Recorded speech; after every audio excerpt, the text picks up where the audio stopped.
शुरुआत कीजिए। प्रभु नाम में क्या बंदिश, शुरुआत कीजिए। ताली बजा बजा कर, ताली बजा बजा कर शुरुआत कीजिए। प्रभु नाम में क्या बंदिश, दिन रात कीजिए। प्रभु नाम में क्या बंदिश, दिन रात लीजिए। ताली बजा बजा कर, ताली बजा बजा कर शुरुआत कीजिए। प्रभु नाम में क्या बंदिश, दिन रात कीजिए। प्रभु नाम में क्या बंदिश, दिन रात लीजिए। दिन रात लीजिए, दिन रात लीजिए।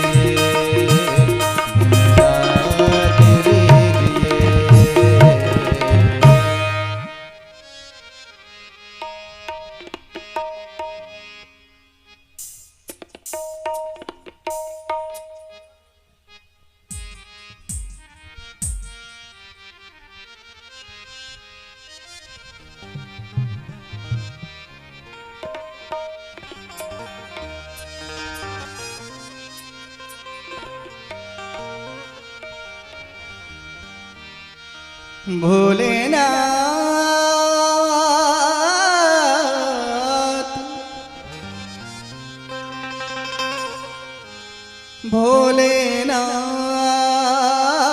भोलेनाथ, भोलेनाथ।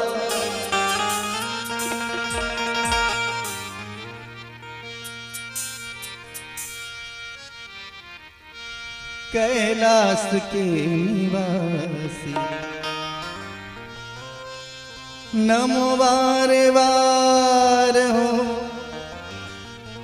आयो शरण तिहारी भोले तार तार हो। कैलाश के निवासी, कैलाश के निवासी नमो बार बार हो, आयो शरण तिहारी भोले तार तार तो। कैलाश के निवासी, कैलाश के निवासी।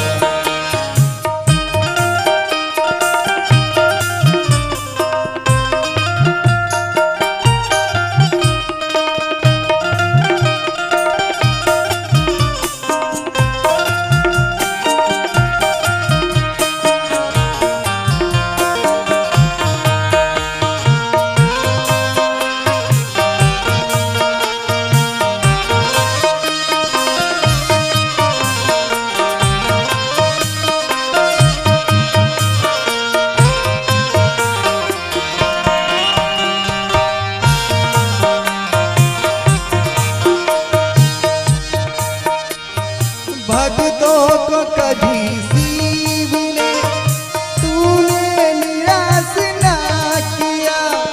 भक्तों को कभी शिव ने निराश ना किया। मांगा जिन जो चाह वरदान दे दिया। मांगा जिसने चाहा वरदान दे दिया।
करूं मैं राखों के ढेर का।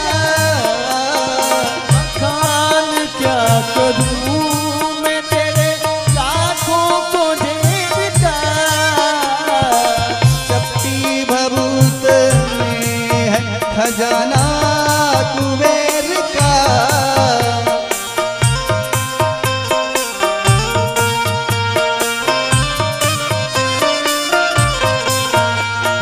हे गंगधार मूर्तिदार, हे गंगधार मूर्तिदार, ओमकार तू आयो शरण तिहारी प्रभु तार तार तू। कैलाश के निवासी नमो बार बार तू आयो शरण तिहारी भोले तार तार तू। कैलाश के निवासी, कैलाश के निवासी।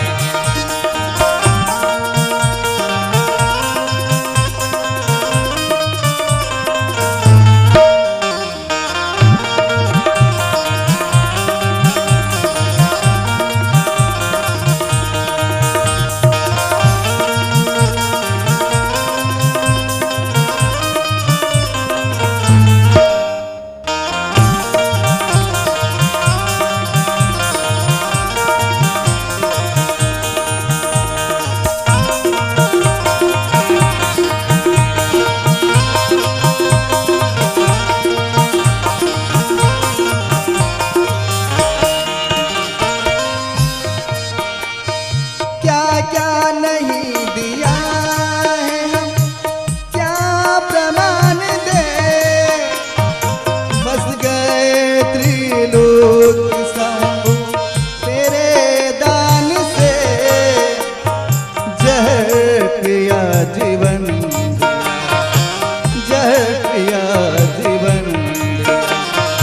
इतना उदार तो आयो शरण तिहारी प्रभु तार तार तू। कैलाश के निवासी, कैलाश के निवासी नमो बार बार तू आयो शरण तिहारी भोले तार तार तू। कैलाश के निवासी, कैलाश के निवासी, कैलाश के निवासी, कैलाश के निवासी, कैलाश के निवासी।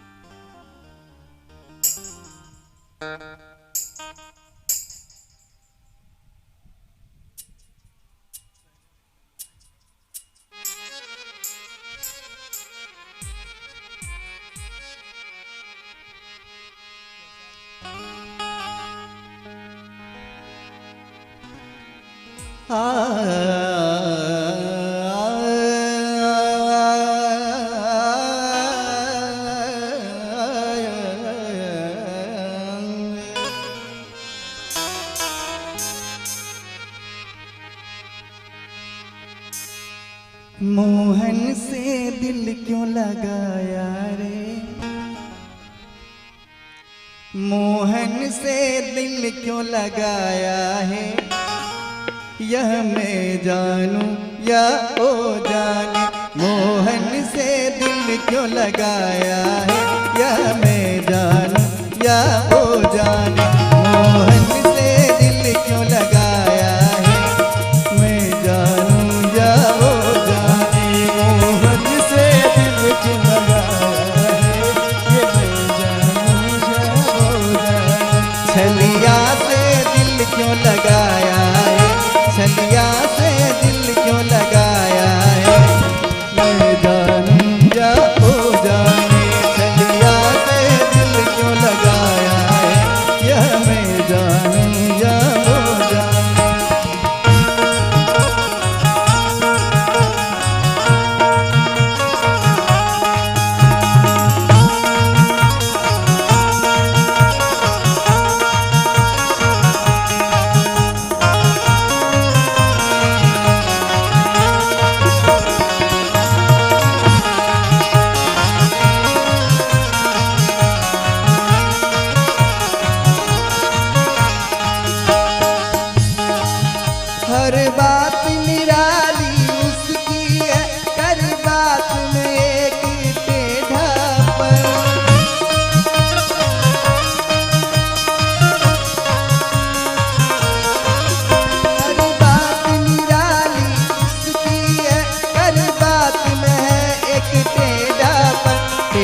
चलाया है,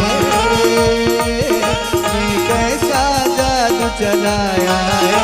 अरे ये जाने क्या ओ जाने मोहन से दिल क्यों लगाया है। अरे मैं जानूं या हो जाने।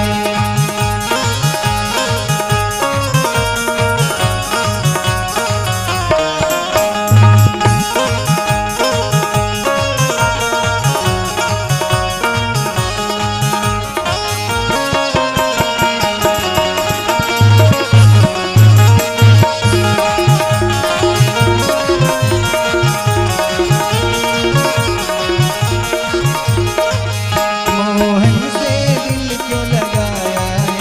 अरे वो जाने मोहन से दिल क्यों लगाया है। अरे मैं जानूं या हो जाने। अरे मैं जानूं या हो जाने। अरे मैं जानूं या हो जाने। अरे मैं जानूं या।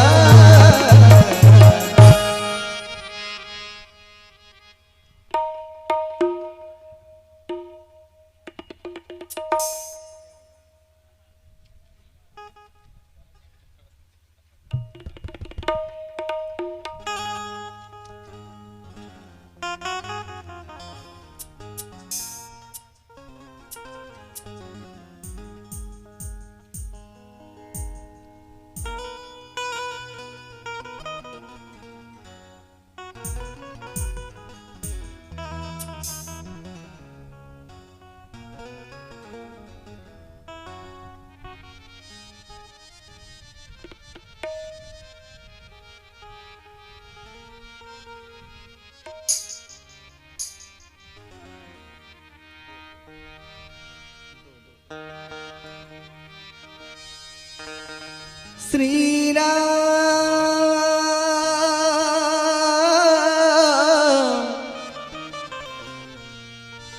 श्री राम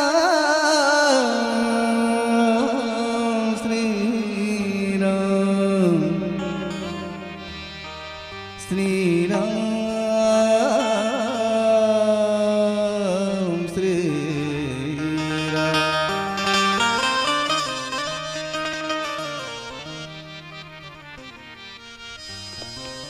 मेरे राम गाड़ी वाले, मेरे राम गाड़ी वाले, जरा धीरे गाड़ी हाको रे मेरे राम गाड़ी वाले। जरा धीरे गाड़ी हाको रे मेरे राम गाड़ी वाले। मेरे राम गाड़ी वाले, मेरे राम गाड़ी वाले, मेरे राम गाड़ी वाले, मेरे राम गाड़ी वाले। जरा धीरे गाड़ी हाको रे मेरे राम गाड़ी वाले। जरा धीरे गाड़ी हाको रे मेरे राम गाड़ी वाले।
गारे अटकी रेत में मेरी मंजिल परी है तू। गारे अटकी रेत में मेरे, गारे अटकी रेत में मेरी मंजिल परी है दूर। धरनी धरनी पार उतर गया, धरनी धरनी पार उतर गया, पापी चकना चोर। जरा धीरे गारे हाको रे मेरे राम गारे गारे, जरा धीरे गारे हाको रे मेरे राम गारे गारे। राम गाड़ी वाले, राम गाड़ी वाले, मेरे राम गाड़ी वाले, जरा धीरे गाड़ी हाथ दे। जय जय। जरा धीरे गाड़ी हाथ दे,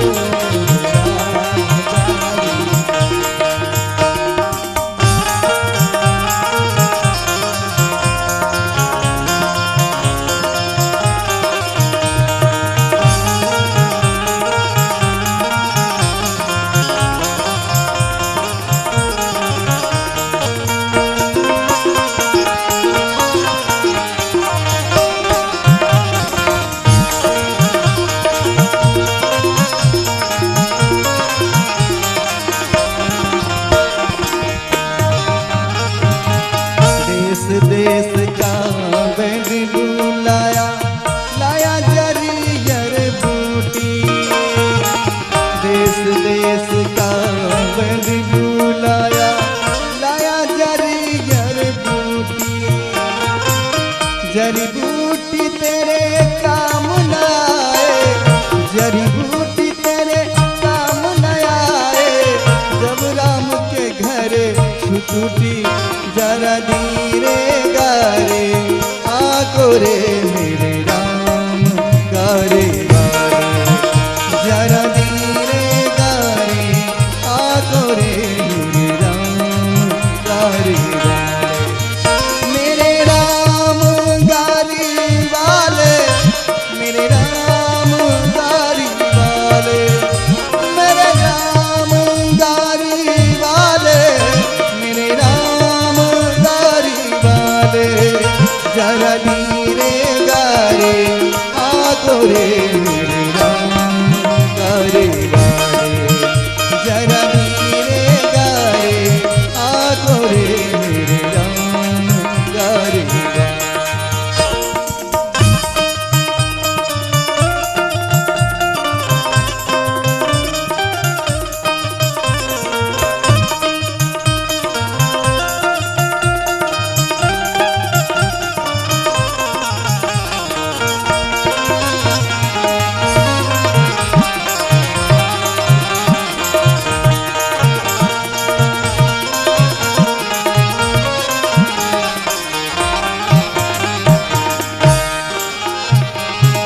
चार जना मिले माथे उठाए, बांधी काठ की डोरी।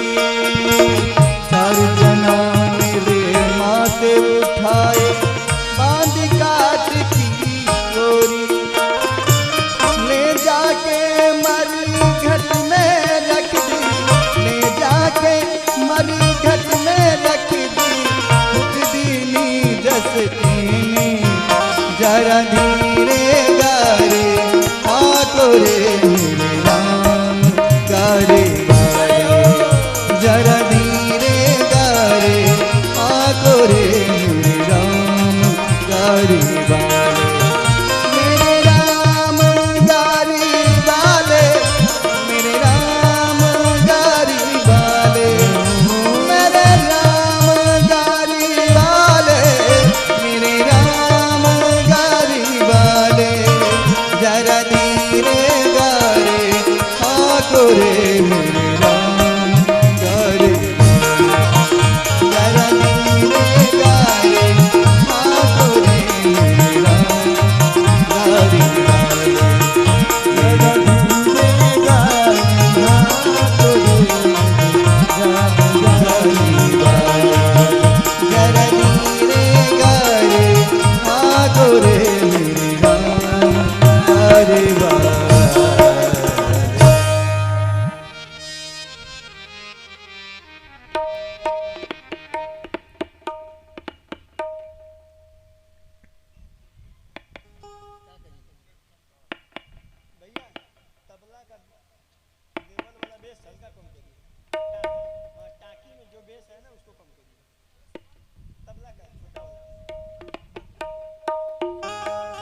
मांगे सबकी खैर,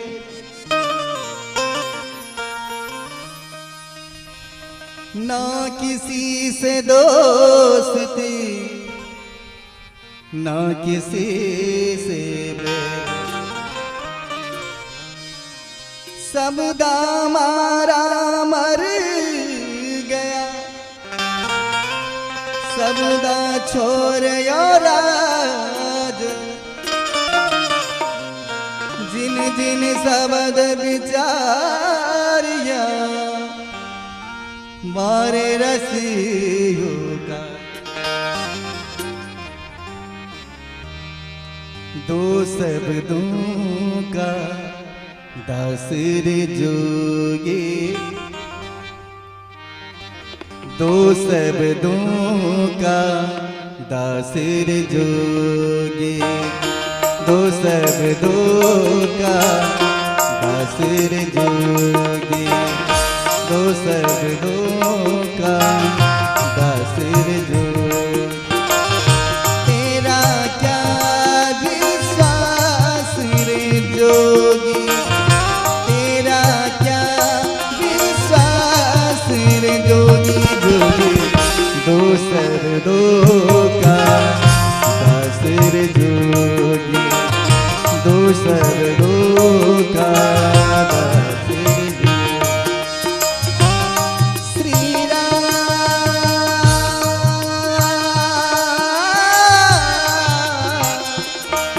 श्री राम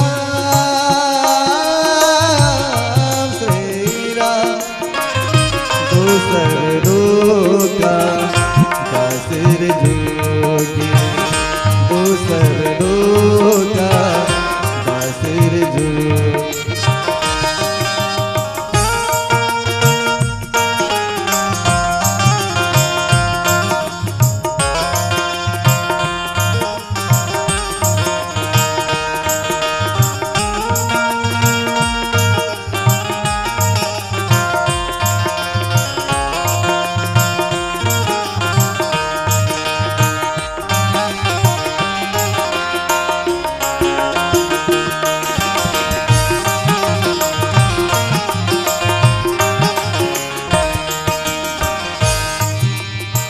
राम नहीं तो बन पाएगा, राम नहीं तो बन पाएगा, क्यों फिरता बनवा।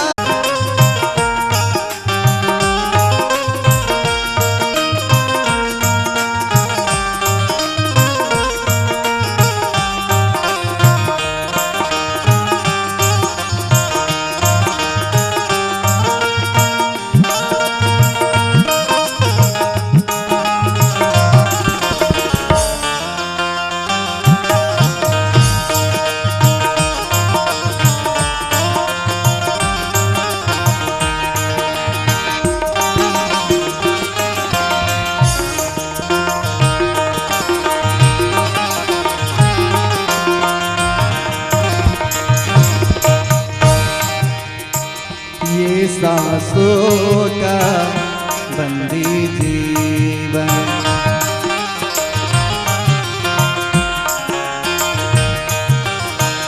इसको आया रास रे जोगी, इसको आया रास रे जोगी, जोगी दो शब्दों का दासर जोगी, दो शब्दों का दासर जोगी। तेरा क्या विश्वास रे जोगी, तेरा क्या विश्वास रे जोगी, जोगी दो शब्दों का दासर जोगी, दो शब्दों का दासर जोगी।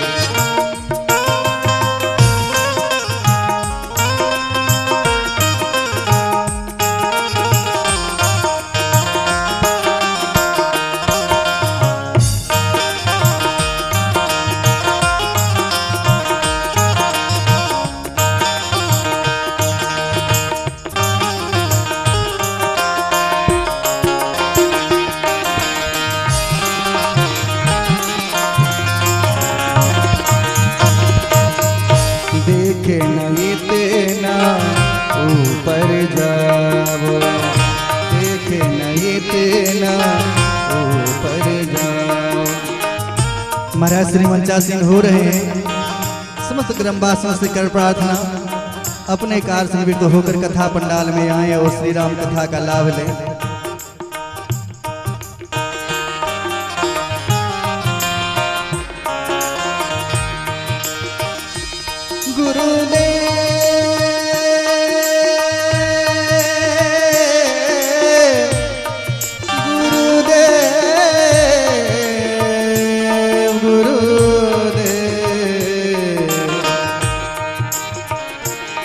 सजा दो घर को गुलशन सा, सजा दो घर को गुलशन सा, मेरे गुरुदेव आए।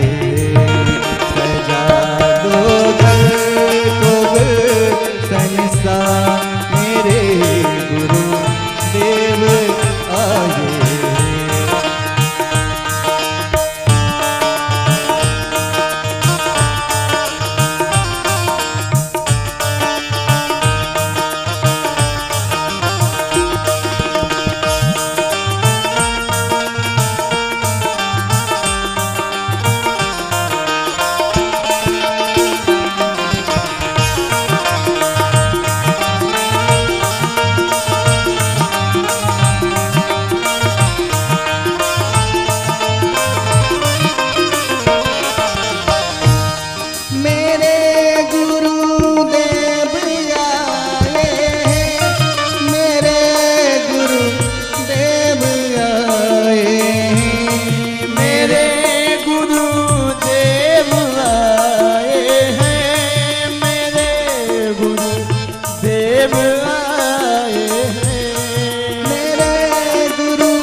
गुरुदेव आए हैं।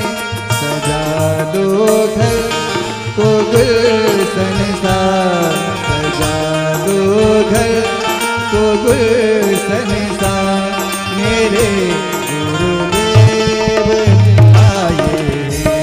सजा दो घर को गुलशन सा, मेरे गुरुदेव आए।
जय सिया राम, जय सिया राम,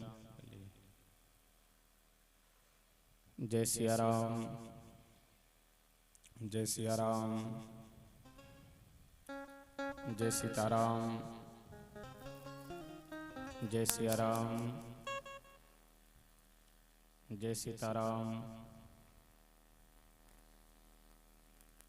जय सिया राम, जय सीताराम,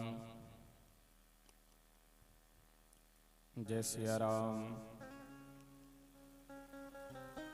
जय सिया राम, जय सीताराम, जय सिया राम, जय सिया राम, जय सीताराम।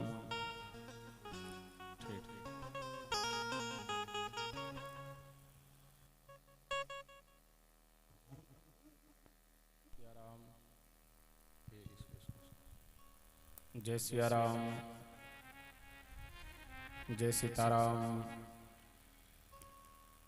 जय सिया राम, जय सिया राम, जय सीताराम, जय सिया राम, जय सीताराम, जय सिया राम, जय सीताराम, जय सिया राम।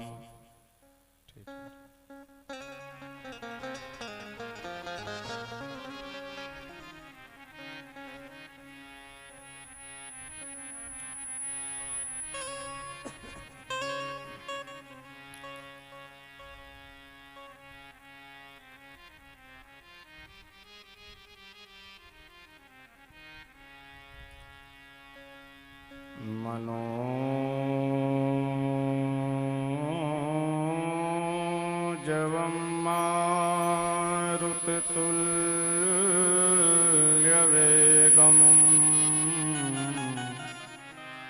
जितेन्द्रियं बुद्धिमतां वरिष्ठम्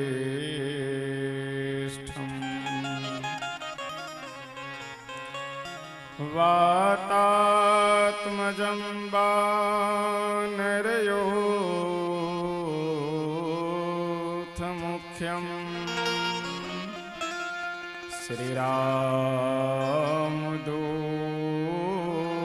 श्रीरामदूतं शरणं प्रपद्ये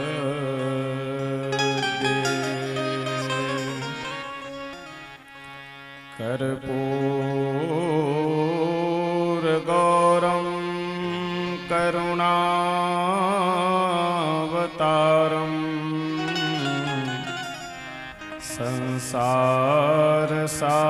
संसारसारं भुजगेन्द्रहारम्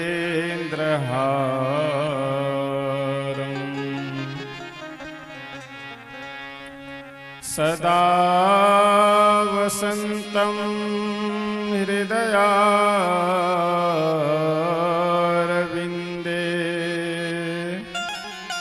भवं भवानी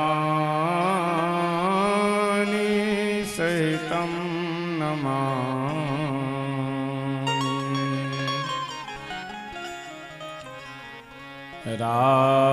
रामं रामानुजं सीता भरतं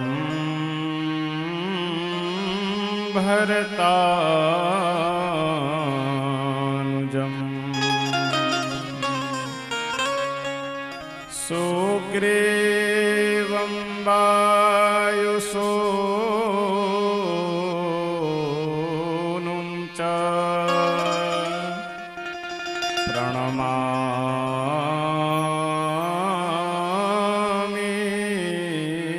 पुनः पुनः।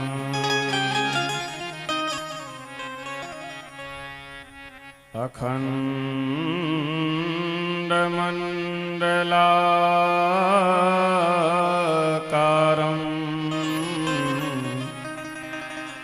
व्याप्तं येन चराचरम्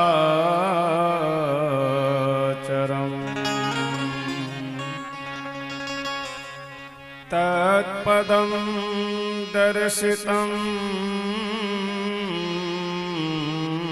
येन तस्मै श्री गुरुवे नमः। त्यक्त्वा सुदुस्त्यज सुरेप्सितराजलक्ष्मी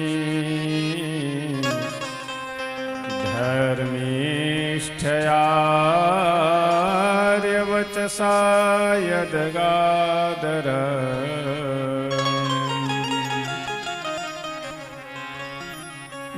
मायामृगं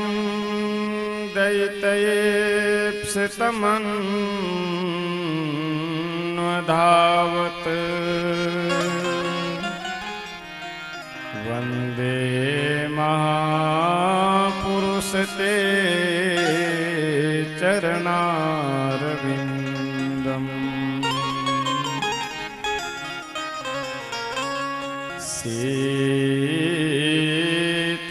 सीतानाथ समारम्भा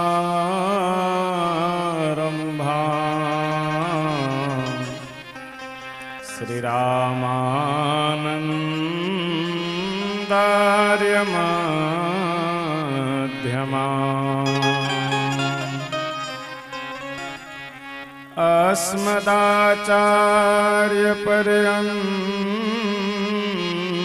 अस्मदाचार्यपर्यन्ता वन्दे श्री गुरुपरम्परा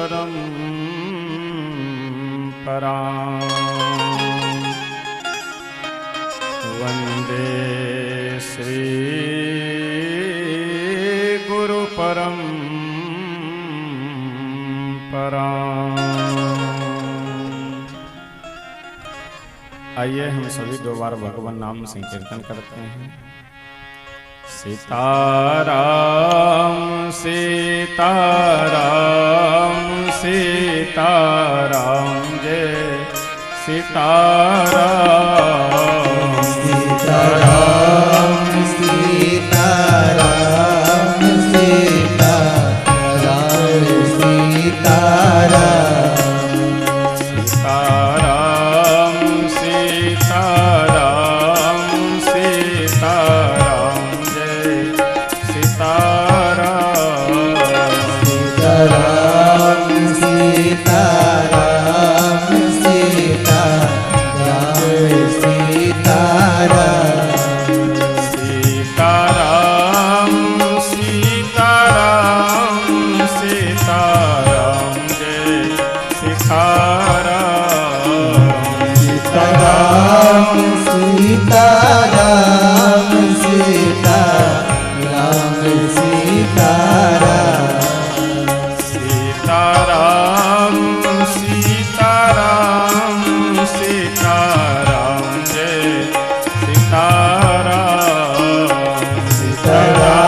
सीताराम सीताराम जय सीताराम सीताराम सीताराम सीताराम सीताराम सीताराम सीताराम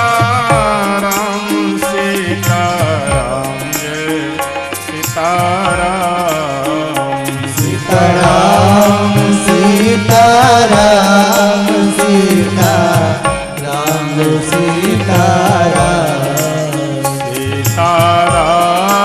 सीताराम सीताराम सीताराम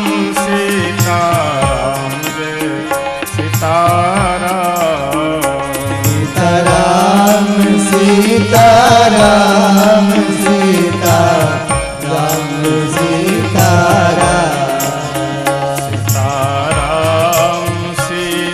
सीताराम सीताराम जय सीताराम सीताराम सीताराम सीताराम सीताराम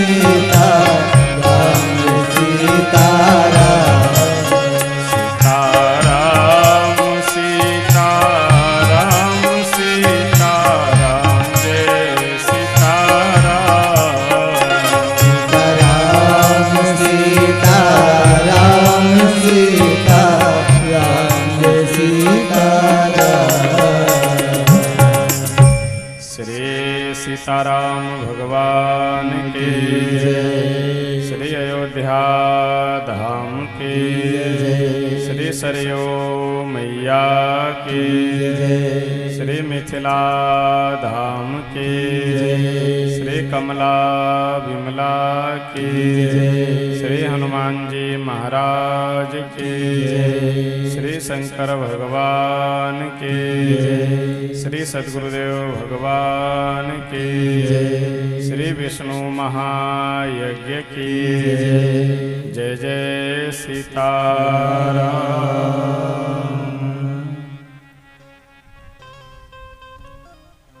अखिल ब्रह्मांड नायक अकारण करुणा वरुणालय भक्त वांछा करो श्री सीताराम जी भगवान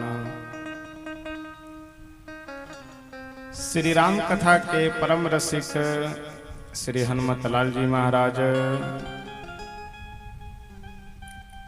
परम पूज्य श्री सद्गुरुदेव भगवान जी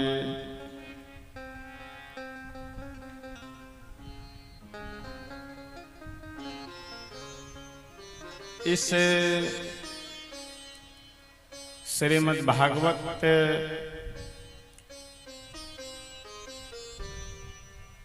श्री विष्णु महायज्ञ के व्यवस्थापक आयोजक श्री महंत श्री बालकदास जी महाराज समुपस्थित आप सभी सुधी श्रोतागण हम सब बड़े ही सौभाग्यशाली हैं कि भगवान की इस परम मंगलमयी पावनी कथा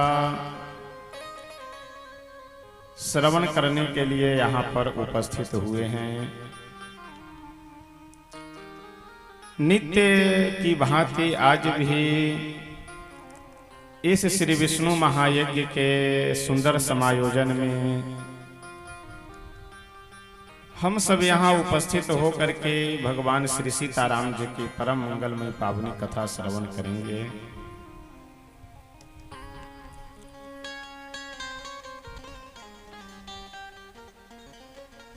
शास्त्रों में बहुत सुंदर कहा गया है कि रामस्य नाम रूपम च लीला धाम परात्परम एतत् चतुष्टयम नित्यम सच्चिदानंद विग्रहम। भगवान का नाम, भगवान का रूप, भगवान का धाम और भगवान की लीला, ये नाम रूप लीला धाम ये चारों भगवान का स्वरूप ही माना गया है। यदि इन चारों में से एक में भी हमारी आपकी रुचि हो जाए तो हमारा आपका कल्याण सहजता के साथ हो सकता है। यदि हमारी निष्ठा नाम में हो जाए, भगवान के नाम में हमारा प्रेम हो जाए, तो भी हमारा कल्याण संभव है। भगवान के धाम में अगर हमारी रुचि हो जाए, बहुत से ऐसे भक्त होते हैं, बहुत से ऐसे संत महापुरुष होते हैं कि जो महापुरुष जिस धाम में रह रहे हैं उस धाम के प्रति इतनी निष्ठा उनकी रहती है कि वो दिन में भले धाम की सीमा से कहीं बाहर चले जाए, रात्रि वो बाहर नहीं रुकते हैं। यानी उनका ये संकल्प रहता है कि धाम से बाहर हम तभी रात्रि विश्राम करें जब इस शरीर से सांस निकल जाए। जब तक शरीर में श्वास है तब तक धाम से बाहर हम नहीं रहेंगे। इतनी निष्ठा धाम में रहती है।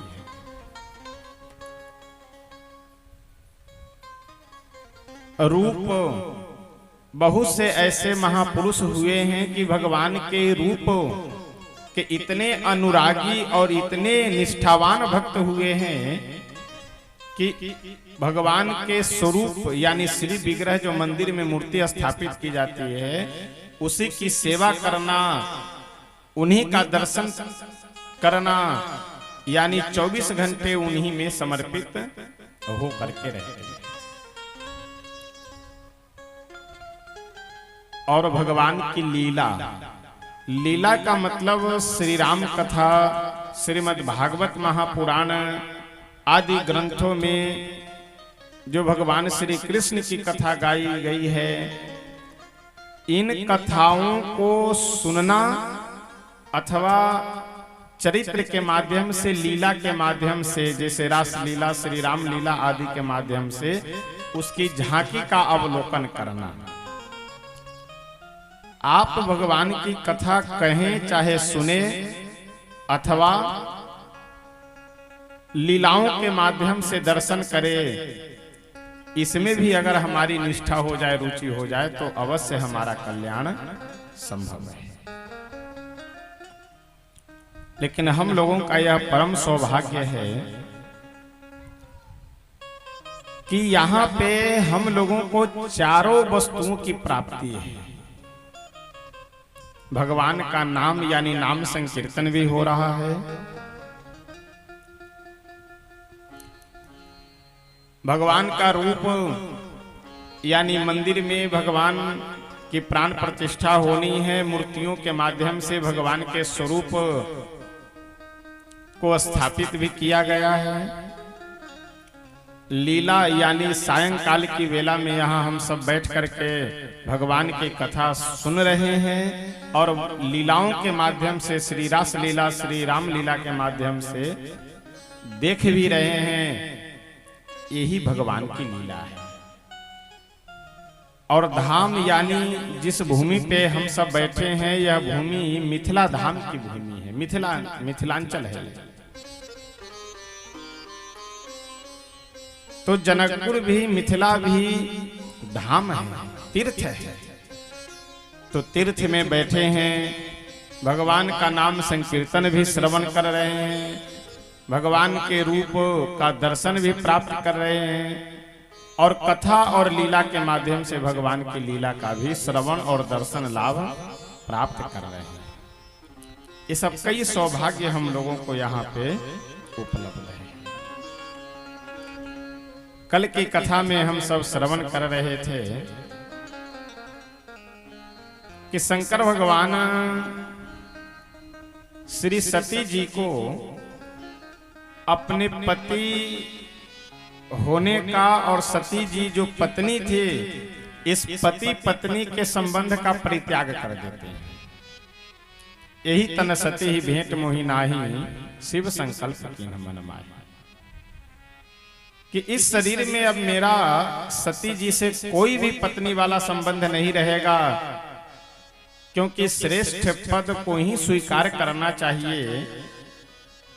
तो सती जी माता जानकी जी का रूप बना ली थी। इस कारण से शंकर भगवान माता जानकी जी को मां के समान मानते हैं, इसलिए पत्नी वाला संबंध छोड़ दिया। आकाशवाणी हुई कि हे भोलेनाथ, यह संकल्प आपके सिवा संसार में कोई कर ही नहीं सकता है। जितना दृढ़ संकल्प आप किए हैं। शंकर भगवान चुप रह गए, कुछ बोले नहीं। सती मैया बार बार अब परेशान होने लगे कि कौन सा संकल्प किए हैं, क्या संकल्प किए हैं। सती जी हाथ जोड़ करके बोली कि हे स्वामी, कौन सा संकल्प किए हैं, सही सही आप हमसे बताइए। शंकर भगवान इसलिए नहीं बता रहे हैं कि मन में विचार किए कि अगर मैं बता दूंगा तो इन्हें दुख होगा सुन करके, इसलिए शंकर भगवान बताए नहीं।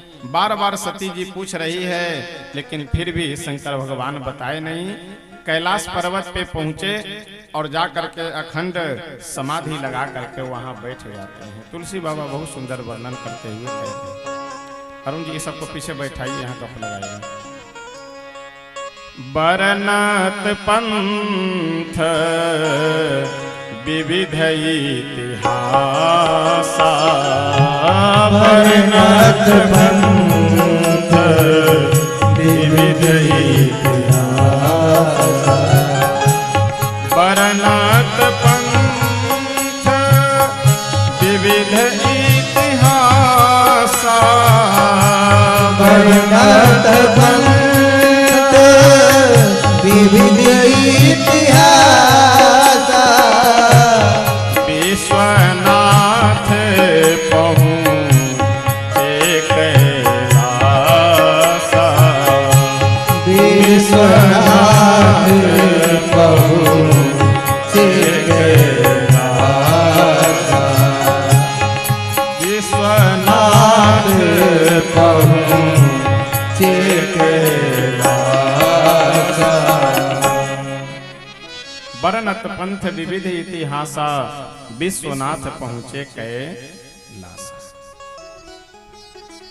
रास्ते में शंकर भगवान बातों को भुलाने के लिए कि सती जी बार बार यह पूछ रही थी कि कौन सा संकल्प किए हैं, कैसा संकल्प किए हैं, आप हमें बताइए। तो यदि मैं बता दूंगा कि मैं आपका परित्याग करने का संकल्प किया हूं तो इनके मन में बहुत पीड़ा होगी, बहुत दुख होगा। इसलिए बात को भुलाने के लिए, बहलाने के लिए इधर उधर की बातें करना शुरू कर दिए। और इधर उधर की भी बातें नहीं, अनेक इतिहास पुराणों की चर्चा आरंभ कर देते हैं। कैलाश पर्वत पे पहुंचे, अखंड समाधि लगा करके भगवान भोले शंकर विराजमान हैं। सती जी भी भवन में गई और जाकर के बड़े ही दुखी मना निवास करने लगी। धीरे धीरे समय व्यतीत होता गया। तुलसी बाबा कहते हैं, बीते संबत सहस 87 तजी समाधि शंभु अविनाशी। बीते संबत सहस 87 तजी समाधि शंभु अविनाशी। 87,000 वर्ष व्यतीत होने के बाद भगवान भोले शंकर समाधि से जगे। और जैसे समाधि से जगे तो क्या किए, राम नाम सुमिरन करने लगे। अच्छा, यहाँ एक तुलसी बाबा और बहुत सुंदर निवेदन करते हुए कहते हैं, सती जी जब भवन में रह रही हैं तो इधर उधर की बातें नहीं करती है। मन मह राम ही सुमिर सयानी। भगवान भोले शंकर भी भगवान का नाम संकीर्तन कर रहे हैं और सती मैया भी भगवान का नाम संकीर्तन कर रही है। कितना सुंदर संकेत है। घर में परिवार में जब भी विघटन की स्थिति हो, मनमुटाव हो, एक दूसरे से मन न मिल रहा हो, तो भगवान का नाम संकीर्तन करना प्रारंभ कर देना चाहिए। धीरे धीरे धीरे धीरे कोई ना कोई रास्ता, कोई ना कोई समाधान अवश्य मिल जाएगा। क्योंकि इस संसार में सभी समस्याओं का समाधान करने वाले भगवान को जब हम अपने हृदय में धारण करेंगे तो हमें समस्याओं का समाधान क्यों नहीं प्राप्त होगा। देखिए, एक बात मैं निवेदन करूं, शंकर भगवान के घर में बहुत से ऐसे सदस्य हैं जिनका आपस में कोई तालमेल नहीं है। विरोधाभास यदि एक दूसरे को कहीं पा जाए तो मार डाले, ऐसा संबंध है। अब आप विचार कीजिए कि भगवान भोले शंकर के गले में कौन रहते हैं? नाग देवता। गणेश जी की सवारी क्या है? चूहे की। अगर नाग के सामने चूहा आ जाए तो नाग देवता अगर फलाहारी हो गए हों तब तो अलग की बात है, नहीं तो कोई कभी भी सांप नाग चूहे को छोड़ सकता है क्या? अच्छा, भगवान भोले शंकर के गले में क्या है? नाग है। कार्तिकेय जी जो भगवान भोले शंकर के सबसे बड़े पुत्र हैं, उनकी सवारी क्या है? मोर की। मोर के सामने सांप आ जाए और मोर सांप को छोड़ दे, ऐसा संभव है क्या? एक और उदाहरण देख लीजिए। भगवान भोले शंकर के सवारी कौन है? नंदी जी, बैल, नंदीश्वर जी हैं। और माता जी की सवारी कौन है? शेर, सिंह। अब शेर के सामने अगर बैल रहे तो क्या शेर बैल को छोड़ सकता है? यानी लगभग लगभग सभी विरोधाभासी व्यक्ति हैं, लेकिन फिर भी सभी आनंद और मंगल के साथ रहते हैं। नाग देवता बैठे हैं, उन्हीं के बगल में चूहा भी है, उन्हीं के बगल मोर भी है, उन्हीं के बगल सिंह भी है, उन्हीं के बगल नंदी जी भी बैठे हैं। किसी से किसी को कोई विरोधाभास नहीं, किसी से किसी को कोई बैर नहीं, क्योंकि राम प्रताप विषमता। अगर घर में भगवान का नाम हो, भगवान के प्रति रुचि हो, वास्तव में भगवान में अगर श्रद्धा है, हृदय में अगर प्रभु विराजमान है, तो उस परिवार में बेमनस्ता नहीं हो सकती। एक बहुत सुंदर उदाहरण है। श्री अंगद जी महाराज जब लंका में गए शांति दूत बन करके कि जा करके रावण को समझाइए कि वो जानकी जी को ला करके वापस लौटा दे तो हम दोनों का विरोध खत्म हो जाएगा और युद्ध टल जाएगा, युद्ध नहीं होगा। शांति दूत बन करके जब अंगद जी महाराज गए लंका में, तो ध्यान से सुनिएगा। रावण को यह बात पता है कि बाली की मृत्यु हो चुकी है, ठीक, लेकिन फिर भी अंगद जी से पूछ रहा है रावण कि अब कह कुशल बाली कहां आहाई। हे अंगद, ये छोड़ो इधर उधर की बातें, पहले ये बताओ कि इस समय बाली कहां है? अपने पिताजी का कुशल मंगल कुछ बताओ। अंगद जी बोले कि मन में विचार किए कि बताओ, लंका का राजा है और इसे बात पता नहीं है कि बाली मर गए। तुरंत भगवान की कृपा से उन्हें प्रेरणा हुई और समझ गए कि रावण क्या चाह रहा है। अंगद जी मन में विचार किए कि रावण यही पूछना चाह रहा है, यही सुनना चाह रहा है, पूछ रहा है कि बाली कहां है ताकि मैं कहूं कि बाली मर गए। तो फिर हमसे पूछेगा कि कैसे, कोई बीमारी, कोई एक्सीडेंट, कोई समस्या, किस कारण से मरे, मरने का कोई कारण होगा ना। तो फिर मैं बताऊंगा कि नहीं नहीं, कोई बीमारी नहीं, कोई और समस्या नहीं, ये राम जी के बाण के कारण मृत्यु हुई है, यानी राम जी बाण मार करके मेरे पिता का वध कर दिए। और जैसे मैं ये बात कहूंगा कि राम जी बाण मार करके मेरे पिता का वध कर दिए, उनका वध, उनकी मृत्यु राम जी के बाण लगने के कारण हुआ है, तो ये रावण तुरंत हमें ये समझाते हुए बोलेगा कि जिसने बाण मार करके तेरे बाप को मार डाला उसी की सेवा करता है, बदला लेना हो तो तुम मेरे पास में आ जाओ। अंगद जी समझ गए कि रावण की यही चतुरता है, यही भेद नीति डालने का प्रयास कर रहा है, यानी हमारे हृदय में फूट डालने का प्रयास कर रहा है। तुरंत श्री अंगद जी महाराज बोले कि रावण, ये भेद नीति तुम वहां डालने का प्रयास करना जहां तुम्हारी भेद नीति चलने वाली है। और अंगद जी महाराज बिल्कुल एकदम उच्च स्वर में ललकारते हुए बोले कि अरे मूर्ख रावण, सुन सठ भेद हो ही मन ताके, श्री रघुवीर हृदय नहीं जागा। अंगद जी सठ कहते हैं मूर्ख को कि अरे मूर्ख रावण, ये तुम्हारी जो भेद नीति है ये मेरे ऊपर कारगर नहीं होगी, ये भेद नीति उसी के ऊपर कारगर होगी जिसके हृदय में राम जी न रहते हो और जिसके मुख में राम नाम न रहता हो। यानी संदेश क्या है, हम लोगों को संकेत क्या मिल रहा है? अंगद जी के पास कितने मुख है? एक मुख। रावण के पास कितने मुख हैं? 10 मुख।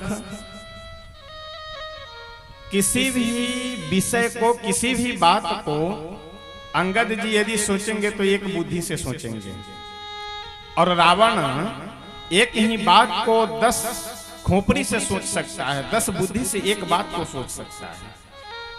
और कितना सुंदर संकेत है, यदि मुख में राम नाम हो, हृदय में राम जी हो, तो एक सिर वाले की बात छोड़ो, 10 सिर वाले भी यदि पीछे पड़ जाए, 10 लोग भी अगर बिगाड़ने के लिए लग जाए, तो भी उस व्यक्ति का कुछ नहीं बिगड़ सकता है जिसके हृदय में राम जी रहते हो और जिसके मुख में राम नाम रहता है। इसलिए भगवान भोले शंकर और मैया सती जी में जब किसी बात को लेकर के थोड़ा सा अनबन हुआ, तो इधर उधर बैठ करके गप नहीं लगाते हैं, इधर उधर बैठ करके एक दूसरे की बुराई निंदा नहीं करते हैं, अपितु बैठ करके सीताराम सीताराम सीताराम, पति पत्नी दोनों बैठ करके सीताराम सीताराम भगवान का नाम संकीर्तन करते हैं।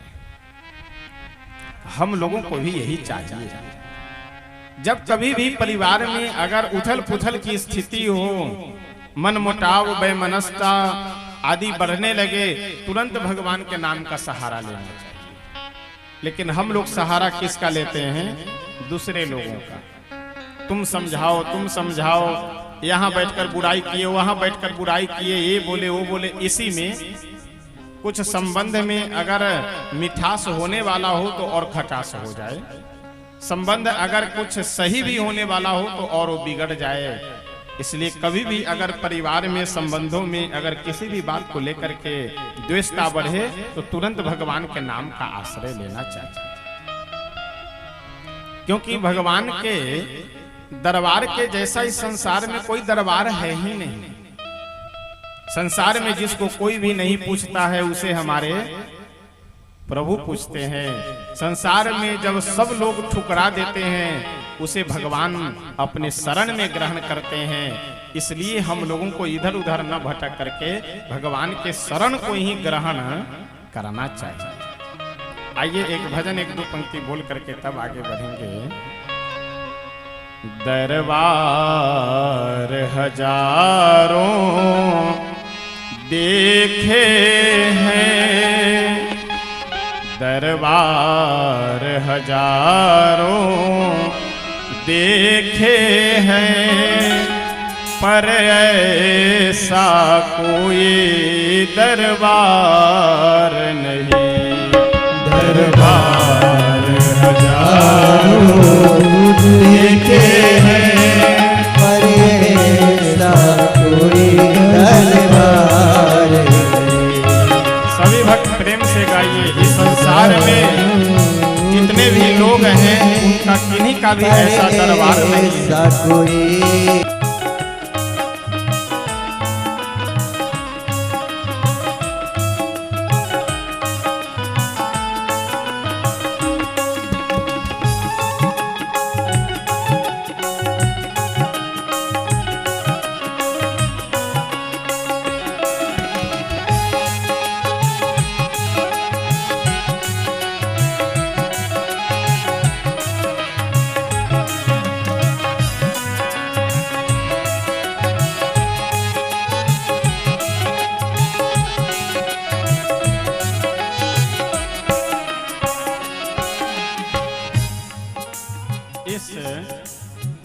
संसार के लोगों के सामने हाथ फैलाने से अच्छा है कि पूरे संसार के लोग जिनके सामने हाथ फैलाते हैं उन्हीं के सामने चल करके हाथ फैलाया जाए।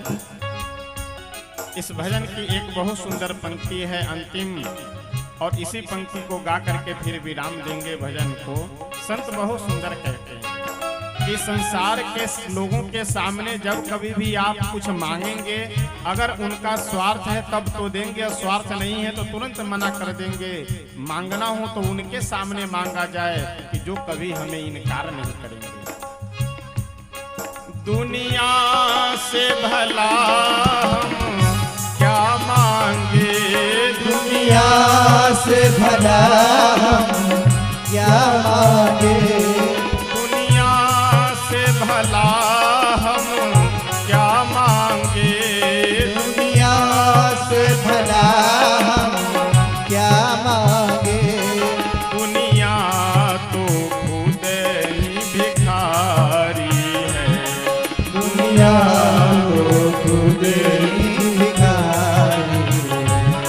मांगो उन धनुहिया वाले से, वाले से जहाँ होता कभी इनकार नहीं।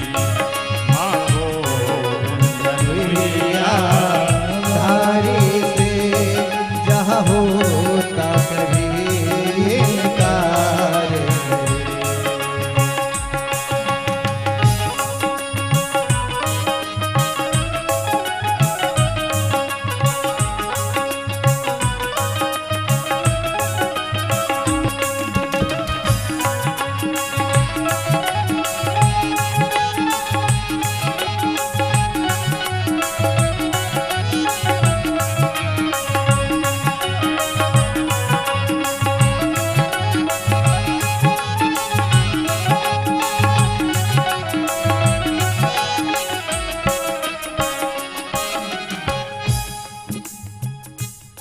दरबार हजारों देखे हैं, दरबार हजारों देखे हैं, दरबार हजारों देखे हैं, दरबार हजारों देखे हैं। पर ऐसा कोई दरबार नहीं, पर ऐसा कोई दरबार नहीं। जिस गुलशन में तेरा नूर नहीं, ऐसा कोई गुलजार नहीं।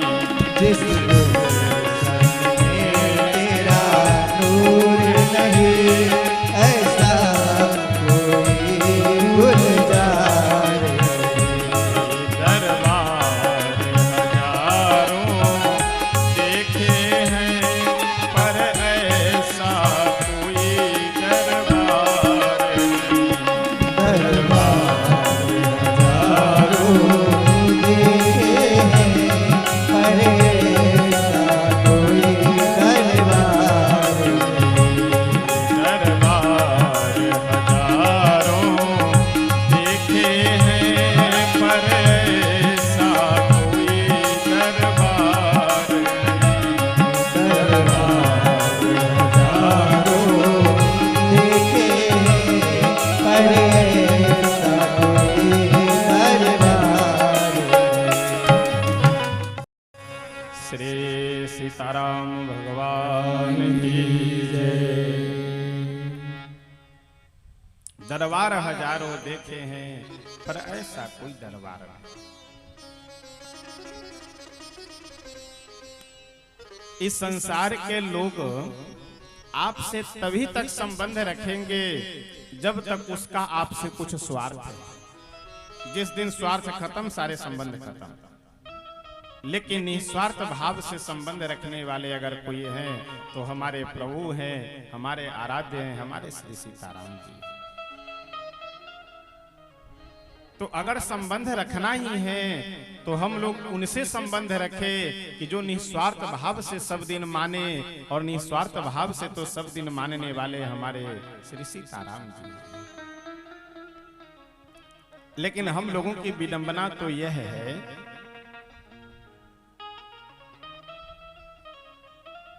कि जितना विश्वास हम लोग संसार के लोगों पे कर लेते हैं उसका 10% भी विश्वास भगवान पे नहीं करते। कई बार आप सब देखते होंगे, बहुत सारे लोग करने वाले भी हैं। ये साउंड कहाँ प्रारंभ होता है अरुण जी? देख लीजिए, जितने भी समिति 2-4 लोगों को बैठा करके बोलिए कि महाराज जी बोल रहे हैं कि इसको कम करा देने के लिए, और नहीं तो या तो फिर कथा बंद कर दे हम। जो भी ढोल नगारा का आवाज आ रहा है, आवाज सब कम करा दीजिए कथा भर। आइए 2 बार प्रेम से भगवान नाम संकीर्तन करते। पंडाल तक कोई भी कहीं इधर उधर की आवाज नहीं आनी चाहिए। समिति के सभी लोगों को बैठा कर एक बार बोल दीजिए सबको।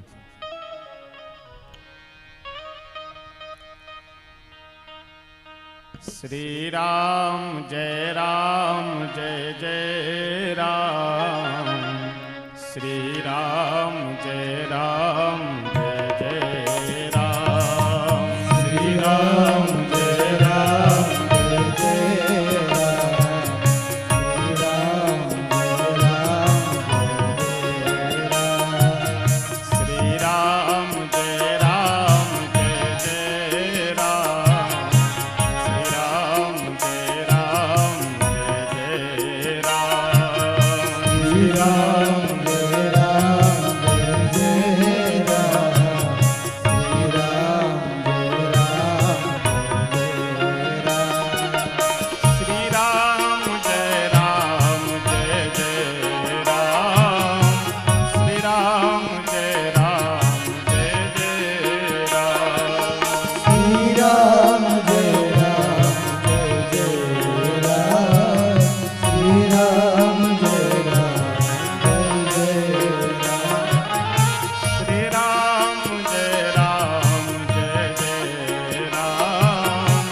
सीताराम भगवान की जय। तो मैं निवेदन कर रहा था कि इस संसार में अगर सबसे निस्वार्थ भाव से संबंध को मानने वाले अगर कोई हैं तो हमारे भगवान श्री सीताराम जी हैं और उन्हीं का दरबार है। जब कभी भी जीवन में किसी प्रकार की अव्यवस्था उपस्थित हो तो तुरंत भगवान का शरण ग्रहण करना चाहिए। अच्छा, शंकर भगवान जैसे समाधि से जगे, सती जी गई पास में और पास में जा करके प्रणाम की, जैसे बगल में यानी वाम भाग में पत्नी को बैठने का अधिकार है, जैसे वाम भाग में सती जी बैठना चाहिए वैसे भोलेनाथ इशारा कर दिए, नहीं सामने बैठो, क्योंकि पत्नी वाला संबंध तो है नहीं, माँ के समान मान रहे, इसलिए सामने आसन दे दिए बैठने के लिए। सती जी बैठी। शंकर भगवान सोच रहे थे कि जैसे अगर मैं चुप रहा तो कुछ न कुछ इधर उधर की बातें शुरू करेगी, इसलिए भगवान की कथा सुनाना प्रारंभ कर दिए।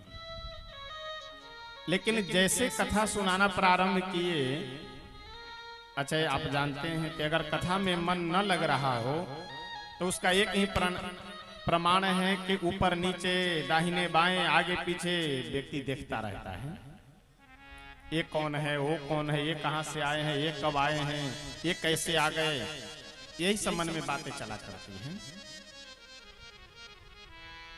यहाँ तो अभी संख्या कम है, जब श्रोताओं की संख्या ज्यादा रहती है तो कई सारे लोग जो दिन भर काम वगैरह कर करके आते हैं तो कथा में क्या है कि शांति रहता है, शांति एकदम, कोई हरहर करता नहीं, कोई एक शब्द नहीं, तो इसमें नींद भी खूब आती है।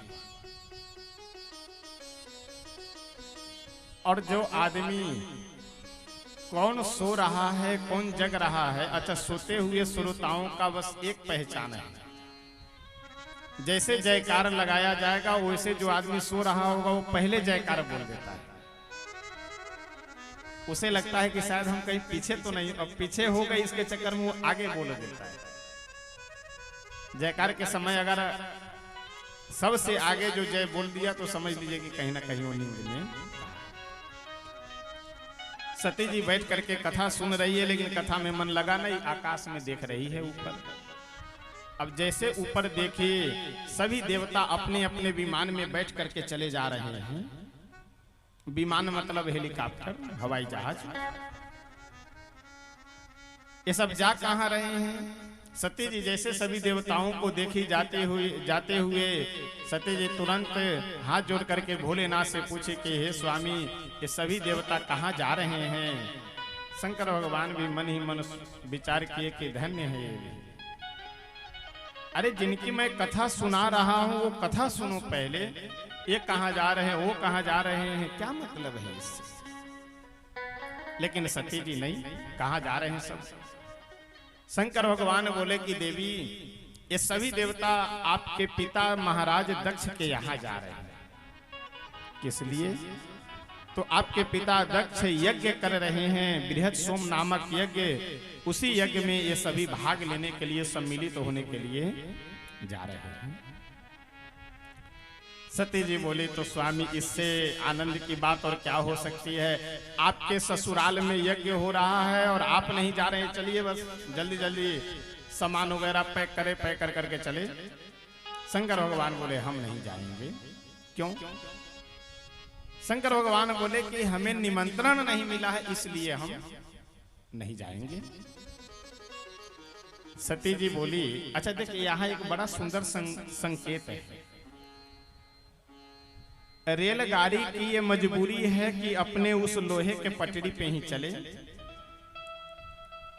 4 व्हीलर गाड़ी यदि आप हाईवे पे चला रहे हैं या रोड पे तो आप चाहें तो 2-4-10 फीट इधर उधर हो सकते हैं, रोड खाली है तो।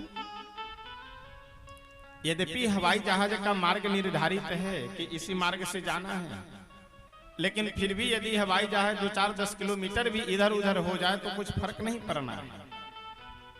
ये सभी देवता लोग, भगवान भोले शंकर कैलाश पर्वत पे बैठे हैं, ये सभी देवता स्वर्ग से उतर करके कहाँ आ रहे हैं, हरिद्वार में।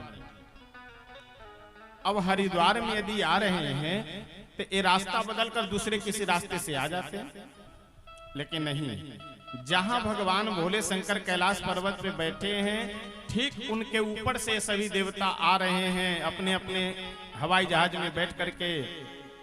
मानो भाव क्या है, भाव यह है कि भोलेनाथ जी देख ले कि इनके ससुराल में यज्ञ हो रहा है, इनको नहीं निमंत्रण मिला, हमें निमंत्रण मिला, हम जा रहे हैं।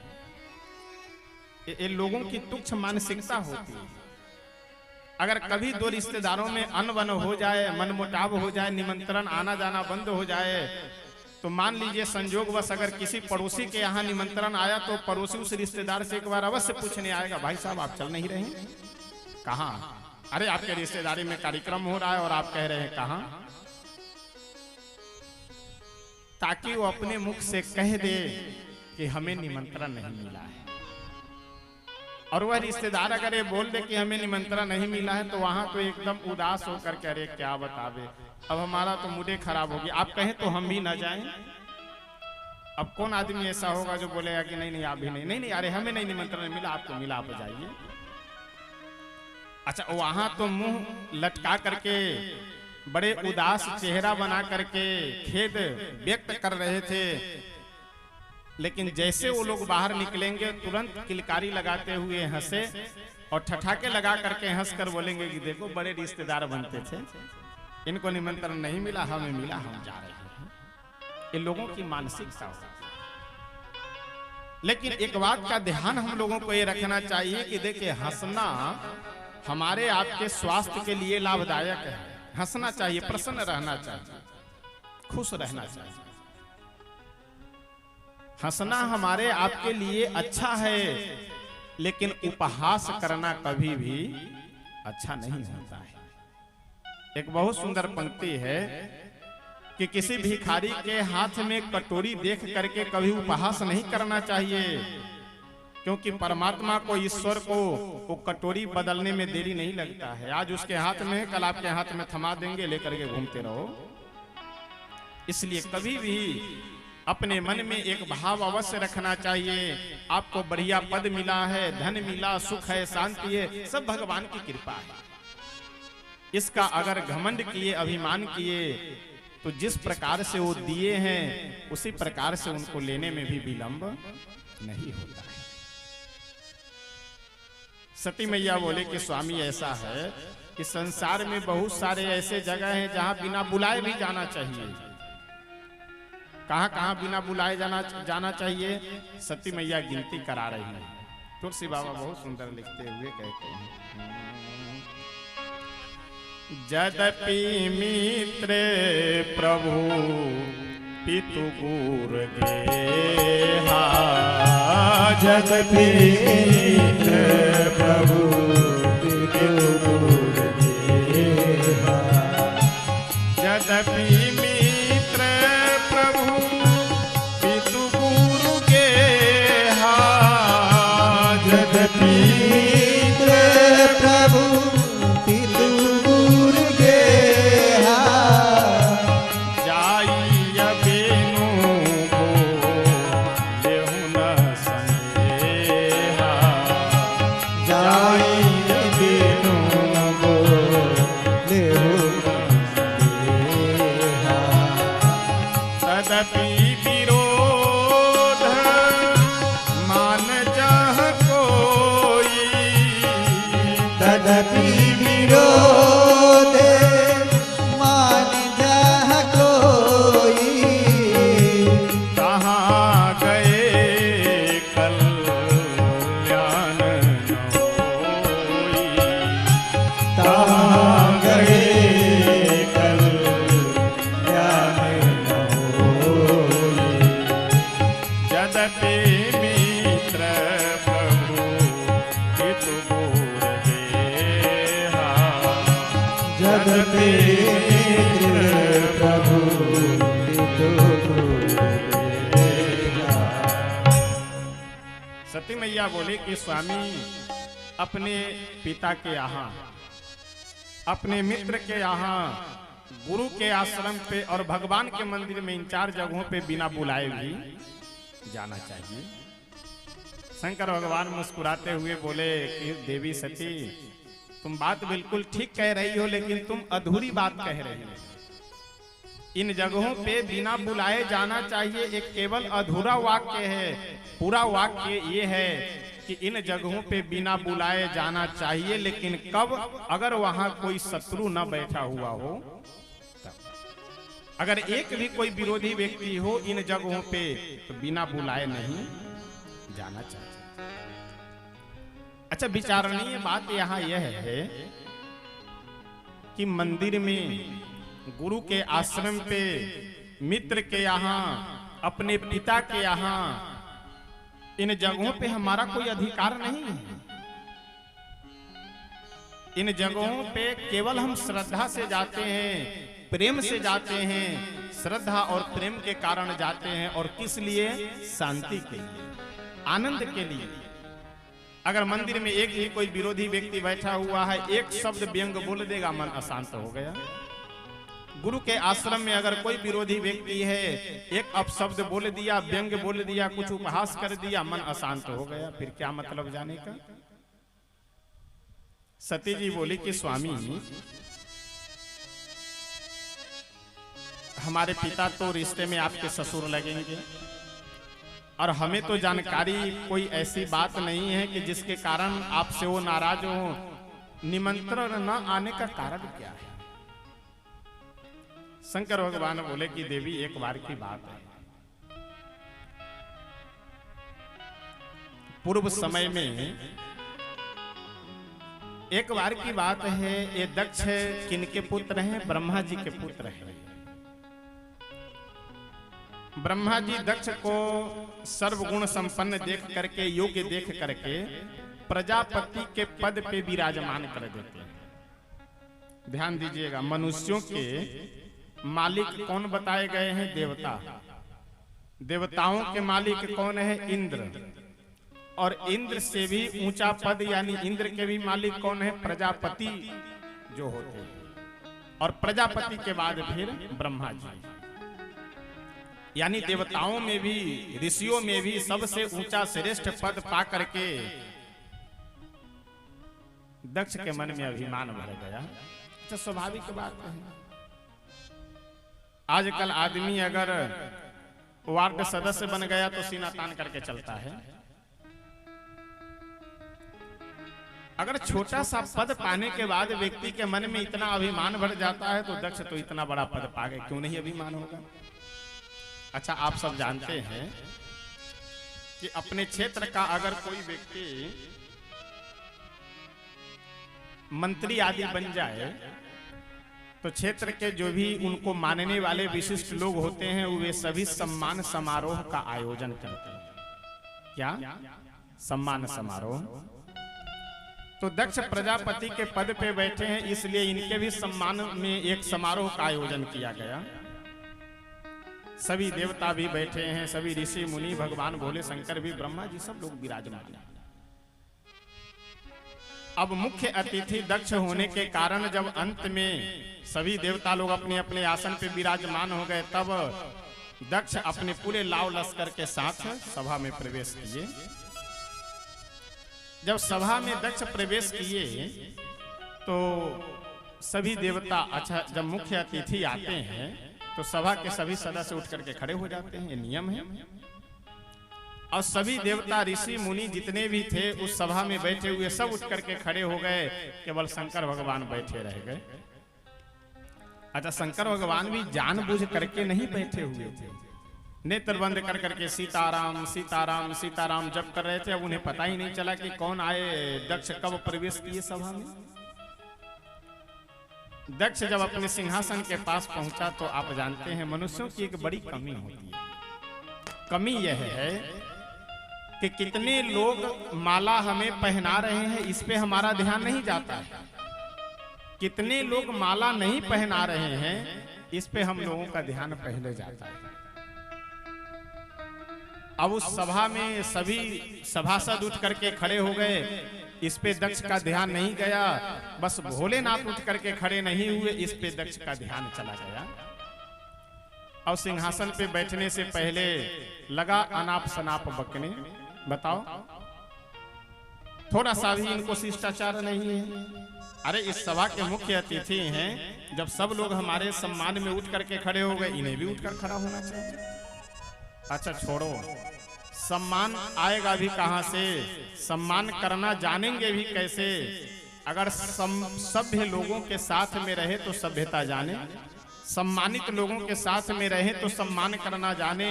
ये भूत प्रेतों के साथ में रहना, श्मशान में रहना, इन्हें क्या पता कि सम्मान किसको कहा जाता है। संबंध में भी हमारे दामाद लगेंगे तो संबंध के नाते भी उठ करके सम्मान करना चाहिए हमारा, लेकिन ये सम्मान करना जानते ही नहीं है तो सम्मान क्या खाक करेंगे। ये तो हम अपने पिता ब्रह्मा जी के कहने से अपनी बेटी इनको दे दिए, नहीं तो कहाँ सर्वगुण संपन्ना मेरी बेटी और कहाँ ये भूत प्रेत डाकनी साकनी के साथ में रहने वाले कोई गुण नहीं, एकदम निर्गुणी के साथ हम अपनी बेटी का विवाह कर दिए। यही हमारे जीवन का सबसे बड़ा भूल है। अच्छा, जो मन में आ रहा है दक्ष के बोले जा रहा है। शंकर भगवान केवल देख रहे हैं, बोल कुछ नहीं रहे। अच्छा, आप जानते हैं अगला व्यक्ति खूब क्रोध में भर करके अब शब्द बोल रहा हो, गालियां दे रहा हो आपको, और आप कुछ न बोलिए तो उसका क्रोध और बढ़ता जाता है। शंकर भगवान कुछ बोल ही नहीं रहे थे। अब दक्ष का क्रोध बढ़ते बढ़ते एकदम चरम सीमा पे पहुंचा और दक्ष श्राप दे बैठा। क्या श्राप दिया कि आज से किसी भी यज्ञ में भोलेनाथ को भाग नहीं मिलेगा। ये मैं श्राप देता हूं, यानी किसी भी यज्ञ में भोलेनाथ को भाग न दिया जाए। जैसे दक्ष यह श्राप दिया भोलेनाथ को, भोले बाबा के परम सेवक अनन्य सेवक 24 घंटे साथ में रहने वाले नंदी भगवान नंदीश्वर जी पीछे खड़े थे, आ गए सामने। ऐ दक्ष, तुम्हें थोड़ा सा ऊंचा पद क्या मिल गया, थोड़ा बड़ा पद क्या मिल गया, तुम अपनी औकात भूल गए। देवताओं के भी देव महादेव को आशुतोष और ढरदानी भगवान भोले शंकर को तुम श्राप दे रहे हो। अरे तुम क्या श्राप दोगे, जाओ मैं तुम्हें श्राप देता हूं कि तुम्हारा सर धड़ से अलग हो जाए। अब दक्ष भी तो क्रोध में थे ही। अच्छा, दक्ष कुछ बोले उससे पहले दक्ष के बगल में एक भृगु जी नाम के ऋषि बैठे थे। जो भृगु जी का नाम सुनते वही भृगु जी हैं, दक्ष के परम मित्र। भृगु जी उठ करके खड़े हुए और बोले कि ये नंदीश्वर, इस ससुर दामाद के बीच में बोलने वाले तुम कौन हो और तुम श्राप दे रहे हो दक्ष को। जाओ मैं तुम्हें श्राप देता हूं कि शिव के जितने भी गण हैं वे सभी पाखंडी हो जाए। अब नंदीश्वर जी भी तो तमतमाए थे क्रोध में, वो भी कहां चुप रहने वाले। नंदी जी बोले कि ए भृगु, हम तो भगवान भोले शंकर के सेवक हैं, इसलिए स्वामी के पक्ष में बोलना हमारा अधिकार है। तुम्हारा दक्ष से क्या संबंध है जो तुम दक्ष का पक्ष लेकर के मुझे श्राप दे रहे हो, और तुम मुझे क्या श्राप दोगे। मैं तुम्हें श्राप देता हूं कि तुम्हारे जैसे जितने चाटुकार ब्राह्मण हैं वे सभी भिखमंगे रहे जीवन भर। अब दक्ष भगवान भोले शंकर को श्राप दे रहा है, नंदी जी भृगु जी को श्राप दे रहे हैं, दक्ष को श्राप दे रहे हैं। शंकर भगवान बोले कि जय हो सम्मान समारोह। ये सम्मान समारोह हो रहा है कि श्राप समारोह हो रहा है। अपना डमरू त्रिशूल उठाए, झोली कांधे पे लटकाए और वहां से चल पड़े। देखिए 2 दिन आज कथा का तृतीय दिवस है, तो 2 दिनों तक तो समय की अव्यवस्था होने के कारण उस संदेश का पालन हम लोग नहीं कर पाए। जो भी व्यक्ति बगही मठ से जुड़े होंगे, बगही सरकार जिसे आप सब जानते होंगे, उनका जो संदेश है 7:30 बजे से 8 बजे के मध्य 10 मिनट श्री सीताराम नाम अथवा ईश्वर के जिस नाम में श्रद्धा उस नाम का जप करे। तो हम सब भी उन्हीं के सेवक हैं, उन्हीं के दास हैं, तो संदेश पालन करना हम लोगों के लिए आवश्यक है। ये समय की अव्यवस्था होने के कारण 2 दिन 7:30 बजे का संकीर्तन नहीं हो पाया है, लेकिन अब आज से ससमय कथा प्रारंभ हो रही है, समय सब ठीक ठाक है। तो आइए प्रेम से हम सब 10 मिनट उस संदेश का पालन करते हैं, श्री सीताराम नाम का जप करते हैं, उसके बाद फिर आगे की कथा श्रवण करेंगे। सीताराम सीताराम सीताराम जय सीताराम सीताराम सीताराम सीताराम सीताराम सीताराम सीताराम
सीता सीताराम सीताराम जय सीताराम सीताराम सीताराम सीताराम जय सीताराम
सीताराम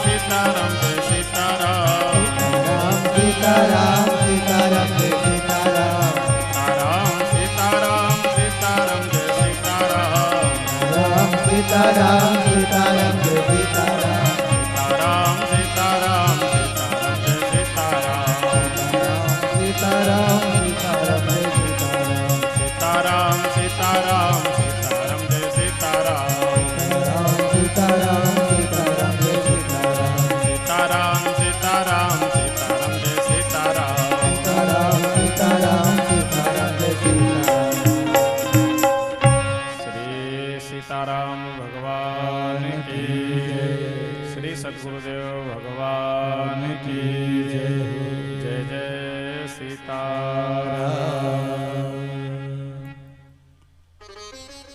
प्रतिदिन अपने घर में बैठ करके 7:30 बजे से 8 बजे के मध्य 10 मिनट श्री सीताराम नाम अथवा ईश्वर के जिस नाम में श्रद्धा हो संकीर्तन अवश्य करें।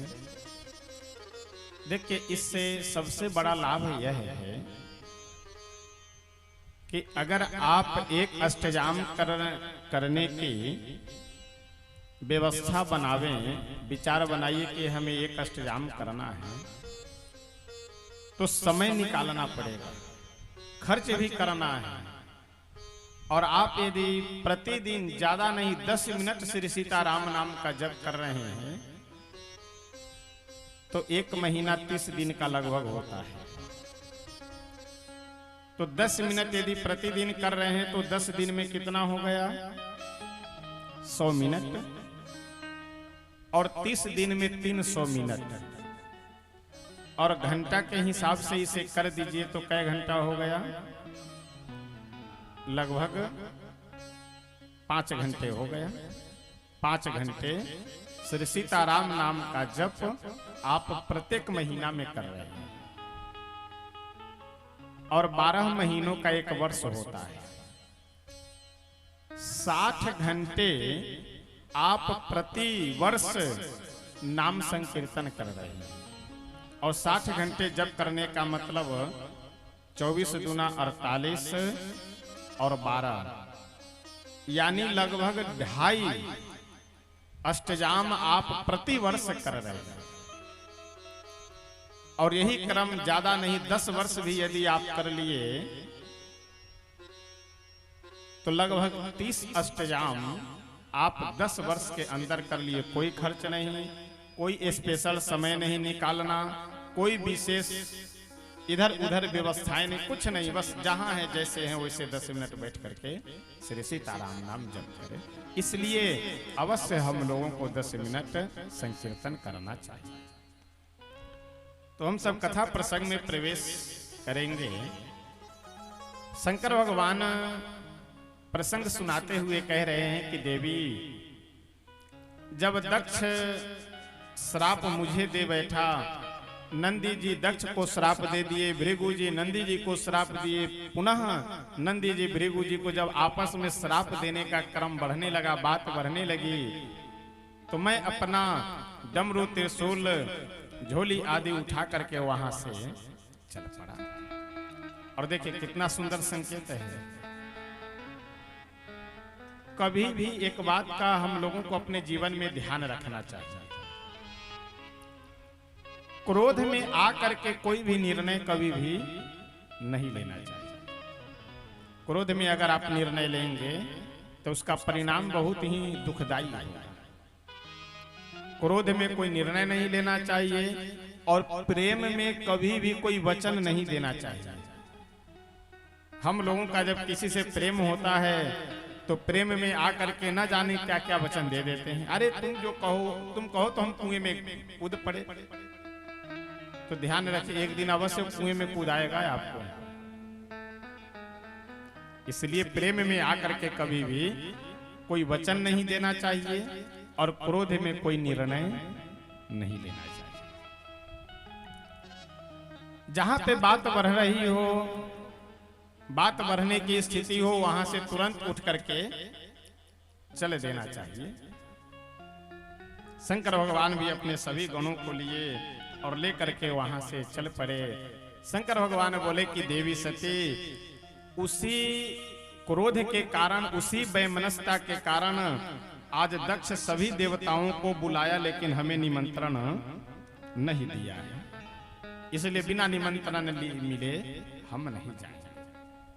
सती जी बोले कि ठीक है स्वामी, अगर आप नहीं जाना चाहते हैं तो कोई बात नहीं, मुझे आदेश दीजिए, मैं ही चले जाऊं। शंकर भगवान बोले चले जाऊं। 2 अपना गण साथ में दे करके विदा कर दिए। सती जी जब अपने पिता दक्ष के यहाँ पे गए तो जा करके पहले माँ से मिली, फिर पिता से मिली, लेकिन दक्ष जैसे सती जी को देखे वैसे कोई बात नहीं किए, मुंह अलग घुमा करके बैठ गए। सती जी भी इसका बुरा नहीं मानी, पिता हैं, उन्हें अधिकार है डांटने फटकारने का। जब यज्ञ मंडप में गई और वहां कहीं पर भी शंकर भगवान का भाग। बच्चों को बैठा करके रखिए। किनके बच्चे हैं भाई? इन सबको बैठा करके रखिए पास में अपने।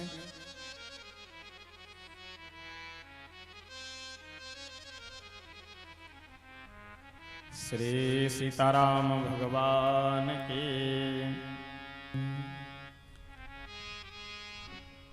सती जी जब यज्ञ मंडप में गई तो कहीं पर भी शंकर भगवान का भाग न देख करके, यानी शंकर भगवान की पूजा कहीं नहीं हुई है, उनका अधिकार कहीं नहीं है, उनका भाग कहीं नहीं है, यह देख करके सती जी को बहुत क्रोध आया और योगाग्नि में अपने शरीर को जला करके भस्म कर देती है।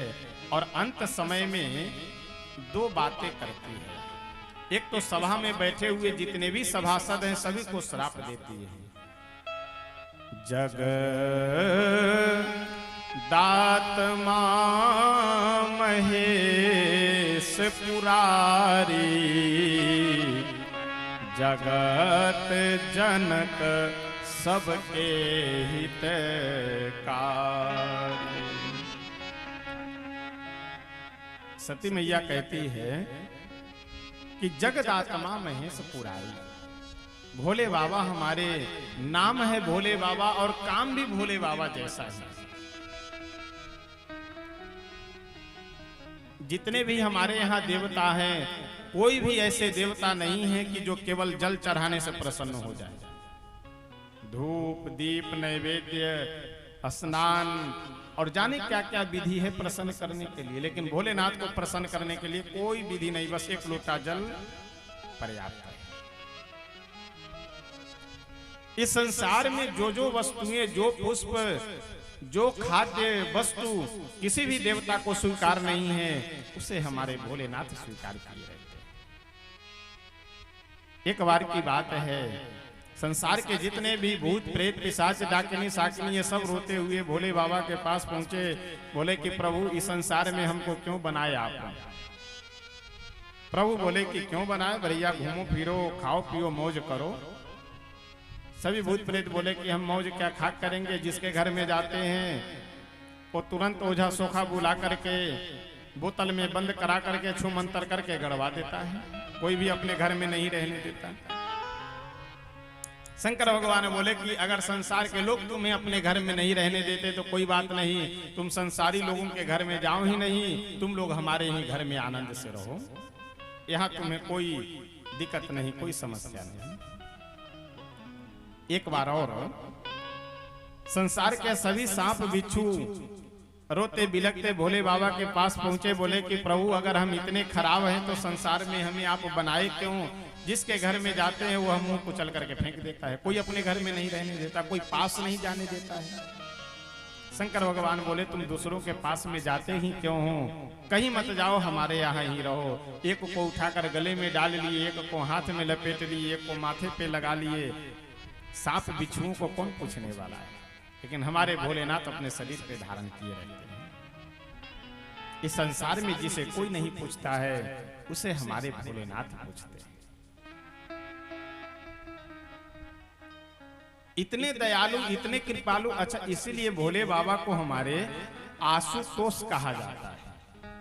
आशुतोष मतलब होता है आशु माने शीघ्र और तोष यानी संतुष्ट होने वाले। सबसे शीघ्र संतुष्ट होने वाले कोई देवता हैं तो वो हमारे भोलेनाथ है, भोले बाबा है। सती मैया बड़े ही करुण स्वर से जगदात्मा महेश पुरारी, जगत जनक सबके हितकारी। भोले बाबा को कोई प्रणाम कर ले उसका भी वो हित करते हैं, प्रणाम न करे उसका भी वो हित करते हैं। प्रसंग आता है कि एक चोर गया।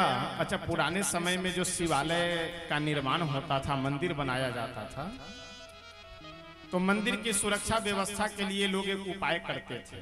जो घंटा बांधा जाता था बजाने वाला, तो उस घंटे को जो शिवलिंग है, शिवलिंग के ऊपर भी लोग शिवलिंग के ऊपर ही लटका करके रखते थे ताकि कोई चोर चुरा ना पाए। एक चोर गया, जा करके शंकर भगवान के शिवलिंग पे ही चढ़ करके उस घंटी को खोलने लगा जैसे उस घंटे को खोलना आरंभ किया, शंकर भगवान बढ़िया दिव्य स्वरूप में प्रकट हो गए और बोले कि बच्चा वर मांगो। अब वो चोर तो घबराया, मन में सोचा कि भोले बाबा कह रहे हैं कि वर मांगो, लेकिन ये वर नहीं, ये तो अभी अभी हमें श्राप देंगे, दंड देंगे। तुरंत चरणों में गिर पड़ा, बोला कि बस प्रभु एक बार माफ कर दीजिए, क्षमा कर दीजिए, अब दोबारा ऐसी गलती नहीं करेंगे कभी। शंकर भगवान बोले अरे क्या गलती की बात करते हो, वर मांगो वर। वो घंटी चुराने के लिए जो शिवलिंग पे चढ़ा था वो बोला कि प्रभु ऐसा है, हम आपके ऊपर कुछ चढ़ाए तो है नहीं, न जल चढ़ाए, न पुष्प चढ़ाए हैं, न बेलपत्र चढ़ाए, कुछ चढ़ाए नहीं, तो फिर आप किस उपासना से, किस पूजा से, किस कारण से आप प्रसन्न होकर के हमें वर दे रहे हैं। भोले बाबा बोले कि क्या कमाल की बात करते हो, अरे कोई आता है तो हमारे ऊपर जल चढ़ा करके जाता है, कोई आता है तो पुष्प चढ़ा कर चला गया, कोई आता है तो बेलपत्र चढ़ा करके चला गया, लेकिन धन्य हो तुम तो अपने आप को ही मेरे ऊपर चढ़ा दिए। अच्छा आप विचार कीजिए, ये चोर शिवलिंग पे अपने आप को चढ़ाया था कि स्वयं चढ़ा था घंटी को चुराने के लिए? ये तो चोरी करने के लिए शिवलिंग पे चढ़ा था, लेकिन हमारे औढ़रदानी आशुतोष भगवान ऐसा मान लिए कि ये अपने आप को मेरे ऊपर समर्पित कर दिया, मेरे चरणों में समर्पित कर दिया। इससे बड़ा भक्त और कौन हो सकता है? इसीलिए सती मैया यहाँ कह रही है कि भोले बाबा हमारे कैसे जग दातमा महेश पुरारी, जगत जनक सबके हितकारी, पिता मंद मत निंदत तेहि, दक्ष शुक्र संभव यह देहि। सती जी बोली कि इस सभा में जितने भी बैठे हुए सभासद हैं उन सबको अभी बहुत जल्दी दंड मिलेगा। कैसा दंड? शिव जी से विरोध करने का जो फल मिलता है वही फल अभी बहुत जल्दी सबको मिलने वाला है। और यह शरीर जो मेरा है ये शिव विरोधी दक्ष के शरीर से जन्मा हुआ शरीर है, इसलिए शिव विरोधी के शरीर से जन्म लेने वाले इस शरीर को अब मैं नहीं रखूंगी। अब मैं अपने शरीर को भस्म कर करके इस शरीर का परित्याग कर रही हूं। लेकिन अंत समय में सती जी एक बहुत सुंदर वर मांगती है। सती जी मरते समय भगवान से प्रार्थना की कि हे प्रभु, यदि हमारा भोलेनाथ के चरणों में सत्य प्रेम रहा है तो मैं आपसे अंत समय में, मृत्यु के समय वर मांगती हूँ कि जन्म जन्म शिव पद अनुरागा, जितने भी मेरे जन्म हों प्रत्येक जन्म में हमारे भोलेनाथ भोले बाबा ही हमें पति रूप में प्राप्त हो। यह वर देखिए, अंते यामति सा गति, अंत समय में आपकी बुद्धि जैसी होगी मरने के बाद आपको वही गति मिलेगी, उसी की प्राप्ति होगी। और भोले बाबा हमारे इतने दयालु कृपालु। नारद जी गए जाकर के भोलेनाथ से बोले कि स्वामी आप यहाँ समाधि लगा करके बैठ रहे हैं, प्रसन्न होकर के विराजमान है, उधर सती मैया आपका अपमान सह नहीं पाई, इसलिए दक्ष के यज्ञ में अपने शरीर को जला करके भस्म कर दी है। देखिए सती जी शंकर भगवान की बात नहीं मान रही थी। सती जी को पत्नी रूप में भोलेनाथ परित्याग भी कर दिए हैं, लेकिन फिर भी जैसे सुने कि सती जी मेरे लिए अपना प्राण परित्याग कर दी है, भोलेनाथ सारे अपराधों को दूर कर करके क्रोध में आ गए, आवेश में। इस संसार में हमारे भोले बाबा से दयालु कृपालु और कौन हो सकता है। एक बहुत सुंदर भजन है, आइए एक दो पंक्ति बोल करके तब आगे बढ़ेंगे। हमारे भोले बाबा से दयालु और कृपालु इस संसार में कोई हो ही नहीं सकता है।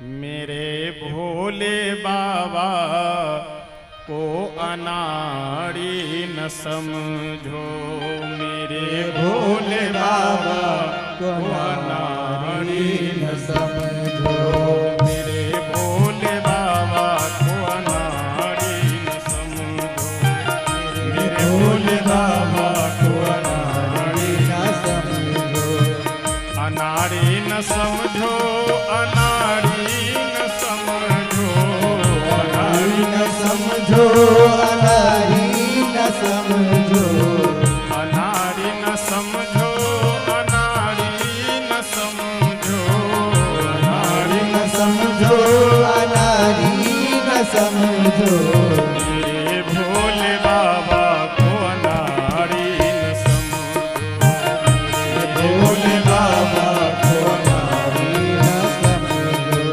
मेरे भोले बाबा को अनाड़ी न समझो, मेरे भोले बाबा को अनाड़ी न समझो।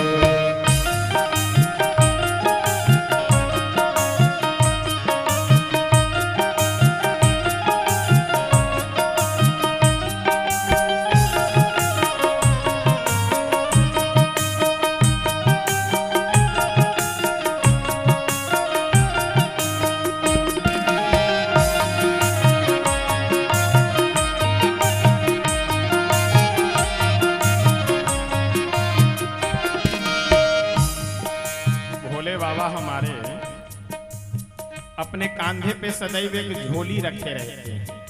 किस लिए?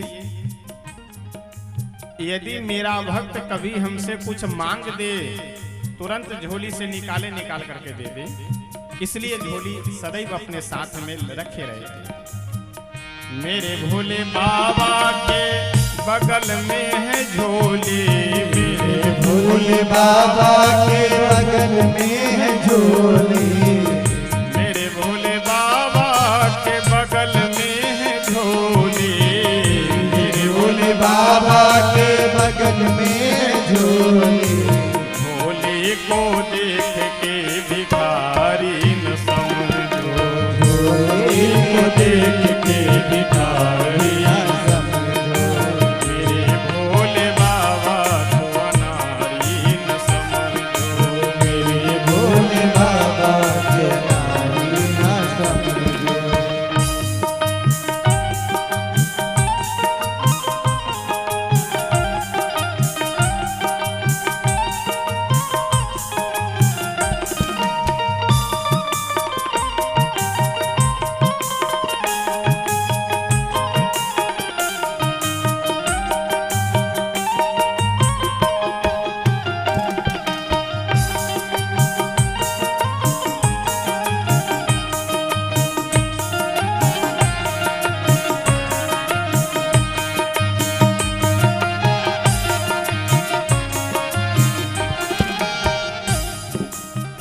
मेरे भोले बाबा के हाथ में त्रिशूल है, मेरे भोले बाबा के हाथ में त्रिशूल है, मेरे भोले बाबा के हाथ में त्रिशूल है, मेरे भोले बाबा के हाथ में त्रिशूल है, त्रिशूल को देख के शिकारी न समझो, त्रिशूल के देख के शिकारी न समझो, त्रिशूल को देख के शिकारी न समझो, त्रिशूल के देख के शिकारी न समझो, मेरे भोले बाबा को अनाड़ी न समझो, मेरे भोले बाबा के अनाड़ी न समझो, अनाड़ी न समझो, अनाड़ी न समझो, अनाड़ी न समझो, अनाड़ी न समझो, अनाड़ी न समझो, अनाड़ी न समझो, अनाड़ी न समझो, अनाड़ी न समझो, मेरे भोले बाबा को अनाड़ी न समझो, मेरे भोले बाबा के अनाड़ी न समझो।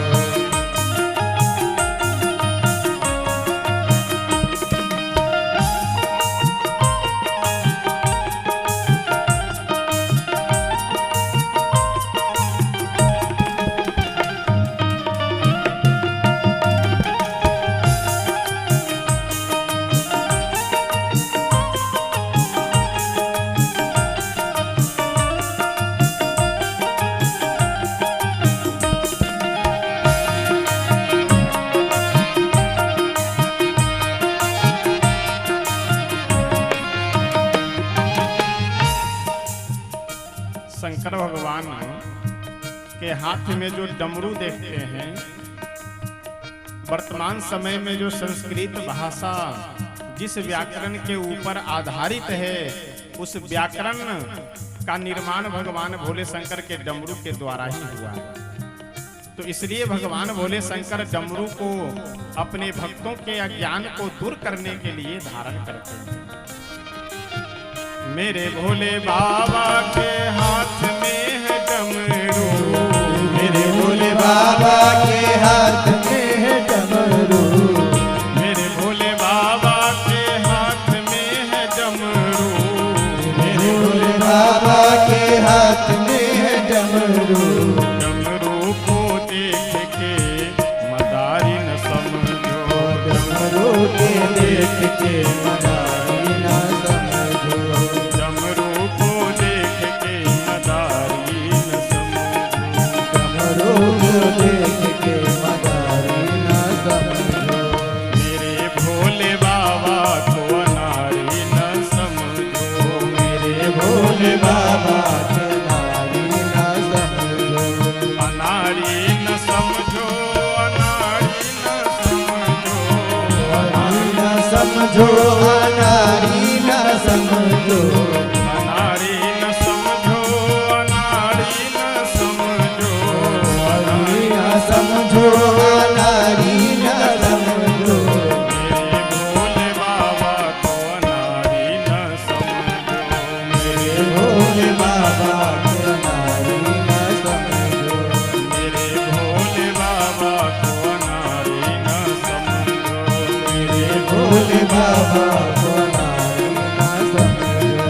मेरे भोले बाबा को नारी ना समझो, मेरे भोले बाबा को नारी ना समझो। श्री शंकर भगवान की जय हो। ऐसे दयालु कृपालु और कौन होंगे कि सती जी भले ही भगवान की एक बात नहीं मानी, लेकिन जैसे भोलेनाथ सुने कि अपना शरीर परित्याग कर दी है, तुरंत क्रोध में भर करके आवेश में आकर के अपने मस्तक से एक जटा उखाड़े और उस जटा को भूमि पे जैसे पटके, उस जटा के अंदर से एक बड़ा ही विशाल काय दिव्य पुरुष प्रकट हुआ। विशाल काय शरीर, लाल लाल नेत्र, केस भी लाल लाल और वज्र के समान मजबूत। जैसे वह प्रकट हुए, आकर के भगवान भोले शंकर को प्रणाम किए। भोले बाबा क्रोध में तो थे ही, आशीर्वाद दिए, भो वीर भद्रम, यानी हे बलवान, हे योद्धा, तुम्हारा कल्याण हो। इसलिए उनका नाम ही हो गया वीर भद्र। वीरभद्र जी बोले कि स्वामी क्या आदेश है मेरे लिए? भोलेनाथ बोले कि जाकर के दक्ष के यज्ञ को विध्वंस कर दो। श्री वीरभद्र जी गए अपने सभी सैनिकों को साथ में लेकर के और दक्ष के यज्ञ को विध्वंस कर दिए। अंत में दक्ष का सिर काट करके और उसी हवन कुंड में डाल करके स्वाहा कर देते हैं। तुलसी बाबा बहुत सुंदर लिखते हुए कहते हैं, भय जग विदित दक्ष गति सोई, जस कछु शंभु विमुख कै होई। इस संसार में अगर आप मनचाहा वस्तु प्राप्त करना चाहते हैं तो आपको भगवान भोले शंकर की उपासना करनी चाहिए। इच्छित फल बिनु शिव अवराधे, लही अनकोटि जोग जप साधे। इस संसार में मनचाहा वर देने वाले तो केवल हमारे भोलेनाथ हैं। जो भक्त जो मांगते किसी को मना नहीं करते। तुलसी बाबा वर्णन करते हुए बहुत सुंदर कह रहे हैं कि सती जी जब दक्ष के यहाँ अपना प्राण परित्याग के शरीर को छोड़ी तो अंत समय में भगवान नारायण से वर मांगी थी कि मेरा जितना भी जन्म हो वे सारे जन्म भगवान शंकर के चरणों में समर्पित रहे, यानी प्रत्येक जन्म में मुझे पति के रूप में भगवान भोलेनाथ मिलने चाहिए। उस इच्छा के कारण सती मैया का जन्म होता है कहाँ? गिरिराज हिमालय के घर में। जब से गिरिराज हिमालय के घर में सती मैया प्रकट हुई हैं, तब से पूरे राज्य में आनंद ही आनंद है, मंगल ही मंगल है। तुलसी बाबा वर्णन करते हुए बहुत सुंदर कह रहे हैं, जब के उमा शैल गृह जाई, जब के उमा शैल गृह जाई, जब ते उमा शैल गृह जाए, जब ते उमा शैल गृह जाए, सकल सिद्धि संपत्ति तह छाई, सकल सिद्धि संपत्ति तह छाई, जहाँ तहाँ मुनि ने सुआश्रम के, जहाँ तहाँ मुनि सुआश्रम देने, उचित बास हिम उधर दीने, उचित बास हिम उधर देने, जब ते उमा शैल गृह जाई, जब ते उमा शैल गृह जाए, जब से सती मैया गिरिराज हिमालय के भवन में अवतार ली हैं, तब से गिरिराज हिमालय के महल में नित्य नए नए आनंद हो रहे हैं। जहाँ तहाँ ऋषि महर्षि अपने अपने आश्रम का निर्माण कर करके वहाँ बड़े ही आनंद के साथ में रह रहे हैं। धीरे धीरे समय व्यतीत तो होता गया। एक बार की बात है, श्री नारद जी महाराज घूमते फिरते पहुंचे कहाँ? गिरिराज हिमालय के यहाँ। गिरिराज हिमालय के यहाँ जब गए तो गिरिराज हिमालय बड़े ही आदर के साथ श्री नारद जी का पाद प्रक्षालन किए, चरण धुले, चरण धो करके बढ़िया आसन दे करके आसन पे बैठाए और अपनी पुत्री श्री पार्वती जी, नाम क्या है? पार्वती, पार्वती जी को ला करके नारद जी को प्रणाम करवाए और नारद जी से बोले कि बाबा मेरी बेटी को आशीर्वाद दीजिए और इसके भविष्य के विषय में कुछ बताइए। नारद जी बड़े ही प्रसन्न होकर के बोले कि गिरिराज हिमालय, शैल सुलक्षण सुता तुम्हारी, सुनहु जे अवगुण दुई चारी। नारद जी कहते हैं कि हे गिरिराज हिमालय, ये आपकी जो बेटी है, आपकी बेटी का नाम पूरे संसार में विख्यात होगा और संसार की जितनी भी महिलाएं हैं वो आपकी पुत्री का नाम लेकर के पतिव्रत धर्म का पालन करेंगी। यानी आपकी बेटी के भाग्य में सब गुण ही गुण है।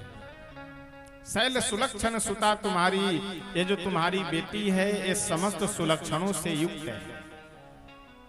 सुनहु जे अवगुण दुई चार,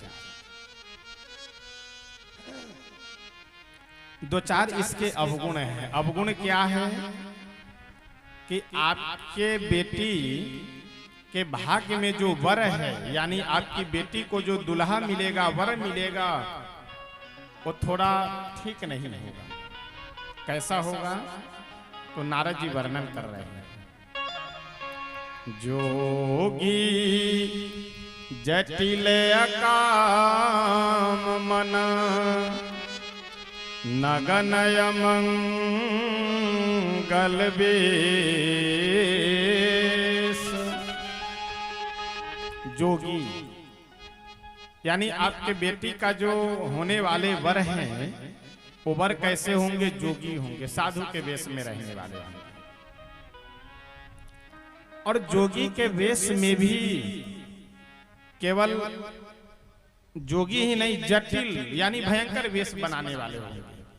अब बाघंबर पहनना, श्मशान घाट के राख को शरीर पे लगाना, गले में सांप को लटकाना, ये सब जटिल ही वेश तो है, जटिल वेश वाले हैं। जोगी जटिल अकाम मन, मन में कोई कामना ही नहीं। अब आप विचार कीजिए कि मन में अगर कोई कामना ना हो तो कोई गृहस्थ जीवन कैसे जी पाएगा? कोई काम ही नहीं करेगा, कमाएगा ही नहीं। अगर कमाए ना तो फिर घर की व्यवस्था कैसे चलेगी? अकाम मन। नगन निर्वस्त्र रहने वाले होंगे। निर्वस्त्र का मतलब केवल एक वस्त्र, वही बाघंबर जो पहनते हैं वही बाघंबर पहनने वाले होंगे। नगन अमंगल वेश, अमंगल वेश धारण करने वाले होंगे। अच्छा, यहाँ एक बड़ा सुंदर संकेत है। नारद जी कह रहे हैं कि आपके बेटी के भाग्य में सब गुण ही गुण है, केवल 2-4 अवगुण है। अब आप विचार कीजिए कि एक महिला के जीवन में, स्त्री के जीवन में धन भी हो, घर भी हो, पद प्रतिष्ठा, सुख सुविधा सब कुछ हो, और पति ही पागल मिल जाए तो वो सारा धन संपत्ति बेकार।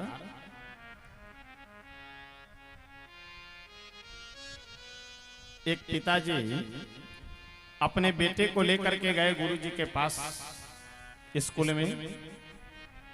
गुरुजी से बोले कि गुरुजी मेरे बेटे को पढ़ाइए, क्योंकि मेरा बेटा बहुत ही गुणवान होनहार बालक है। गुरुजी मन ही मन विचार किए कि जब पहले ही पिताजी इतनी बड़ाई कर रहे हैं तो बेटा कितने गुणवान होंगे तो समय आने पे पता चलेगा। गुरुजी बोले ठीक है, रहने दो, पढ़ाएंगे। 2-4 महीने बाद जब पिताजी पहुंचे गुरुजी के पास, गुरुजी से बोले कि गुरुजी मेरा बेटा पढ़ने में कैसा है? गुरुजी बोले बिल्कुल सर्वगुण संपन्न है तुम्हारा पुत्र, कोई अवगुण नहीं, कोई कमी नहीं। गुरुजी बोले कि तुम्हारे बेटे में कोई कमी नहीं है, बस ऐसे समझ लो कि 100 में 98 गुण है, केवल 2 गुण नहीं है। पिताजी बोले कि वही तो हम कहें कि मेरे बेटे में तो एकदम गुण ही गुण है, मेरा बेटा तो बहुत ही गुणवान होनहार है, 100 में 98 गुण। पिताजी बोले कि गुरुजी ऐसा है कि आप कह रहे हैं कि तुम्हारे बेटे में 100 में 98 गुण है, केवल 2 गुण कम है। वो 2 गुण कम कौन से है? यानी कौन ऐसे 2 गुण है जो हमारे बेटे में नहीं है? गुरुजी बोले कि ऐसा है, तुम्हारे बेटे में तो 100 में 98 गुण है, केवल 2 गुण नहीं है। एक तो इसके पास अकल नहीं है और दूसरी मेरी सुनता नहीं है। अब आप विचार कीजिए कि जब स्वयं के पास बुद्धि न हो और गुरुजी की माने नहीं तो 100 में 98 नहीं, 98,000 गुण हो, क्या मतलब है? नारद जी कहते हैं कि हे गिरिराज हिमालय, आपकी बेटी के भाग्य में सब गुण ही गुण है, केवल अवगुण है 2-4 कि इनको जो पति मिलेगा वो पति थोड़ा ठीक नहीं मिलेगा। नारद जी ये सब कह करके चले गए। इधर पार्वती मैया की माँ है श्री मैना जी। मैना जी गिरिराज हिमालय से अपने पति से बोली कि महाराज, नारद जी की बातों को मैं कुछ समझी नहीं। देखिए, हम और कुछ विशेष नहीं जानते हैं, हमारी प्रार्थना बस इतनी है कि अपनी बेटी का विवाह जहां भी कीजिएगा देख सुन करके, घर द्वार परिवार सब देख करके कीजिए। गिरिराज हिमालय बोले कि देवी, अपनी बेटी के जीवन में अगर सुख शांति चाहती हो तो जा करके उससे बोलो कि वो तपस्या करे, साधना करे। अच्छा, नारद जी बता गए हैं गिरिराज हिमालय बोले कि गुरुदेव इस अवगुण से बचने का कोई उपाय है? नारद जी बोले कि बिल्कुल उपाय है कि अगर आपकी बेटी का विवाह भोलेनाथ के साथ में हो जाए तो 200 गुण समकह सब। अगर शंकर भगवान के साथ विवाह हो जाए तो वहां अवगुण भी गुण में परिवर्तित हो जाता है, बदल जाता है। ठीक है, शंकर भगवान विवाह करेंगे कैसे? नारद जी बोले कि अगर आपकी बेटी तपस्या कर करके उनसे वर मांग ले, उनको प्रसन्न कर ले भोलेनाथ को, तो भोलेनाथ अवश्य विवाह कर लेंगे।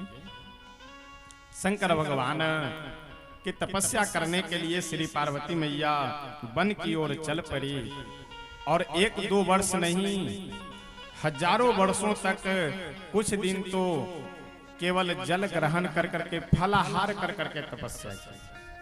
फल का आहार कर करके धीरे धीरे फल खाना भी छोड़ दी, जल पी करके तपस्या करने लगी। कुछ दिनों तक केवल सूखे हुए जो बेलपत्र भूमि पे गिरते थे, उन बेलपत्रों को खा करके तपस्या की। धीरे धीरे वह भी छोड़ दी। कछु दिन भोजन बारी बतासा किए, कठिन कछु दिन उपवासा, हजारों वर्षों तक तपस्या की। अच्छा, उधर श्री पार्वती मैया तो तपस्या कर रही हैं और इधर शंकर भगवान क्या कर रहे हैं? तुलसी बाबा वर्णन करते हुए बहुत सुंदर लिखते हैं। उमा चरित सुंदर मैं गावा, उमा चरित सुंदर मैं गावा, उमा चरित सुंदर मैं गावा, उमा चरित सुंदर मैं गावा, सुनहु शंभु कर चरित सुहावा, सुनहु शंभु कर चरित सुहावा, जब ते सती जाई तन त्यागा, जब ते सती जाई तन जब ते सती जाई तन त्यागा, जब ते सती जाई तन त्यागा, तब ते शिव मन भयउ विरागा, तब ते शिव मन भयउ विरागा। जब से सती जी जा करके अपने शरीर को योगाग्नि में जला करके भस्म की है, तब से शंकर भगवान क्या करते हैं? घर में बैठ करके रोते नहीं हैं, संत महात्माओं के आश्रम में घूम रहे हैं, भ्रमण कर रहे हैं। कहीं पे जा करके तो कथा सुनते हैं, कहीं कथा सुनाते हैं। क्या कर रहे हैं? संत महात्माओं के आश्रमों में जा जा करके कहीं स्वयं कथा सुनते हैं, कहीं कथा सुनाते हैं। घूमते फिरते आए कैलाश पर्वत पे। कैलाश पर्वत पे विराजमान होकर के कुछ सोच रहे थे, इतने में भगवान श्री राघवेंद्र सरकार प्रकट हो गए और श्री राम जी आकर के बोले कि हे भोलेनाथ, मैं आपसे एक प्रार्थना करने के लिए आया हूं। कौन सी प्रार्थना? कि आप विवाह कर लीजिए। भोले बाबा मुस्कुराते हुए बोले कि प्रभु, एक बार विवाह करने के बाद तो अभी तक झेल रहे हैं और अब कम से कम मन शांत हो गया है, तो अब तो शांति से रहने दीजिए, अब क्यों विवाह करवाना चाह रहे हैं? श्री राघवेंद्र सरकार बोले कि ऐसा है, हमारी इच्छा है कि आप विवाह कर लीजिए।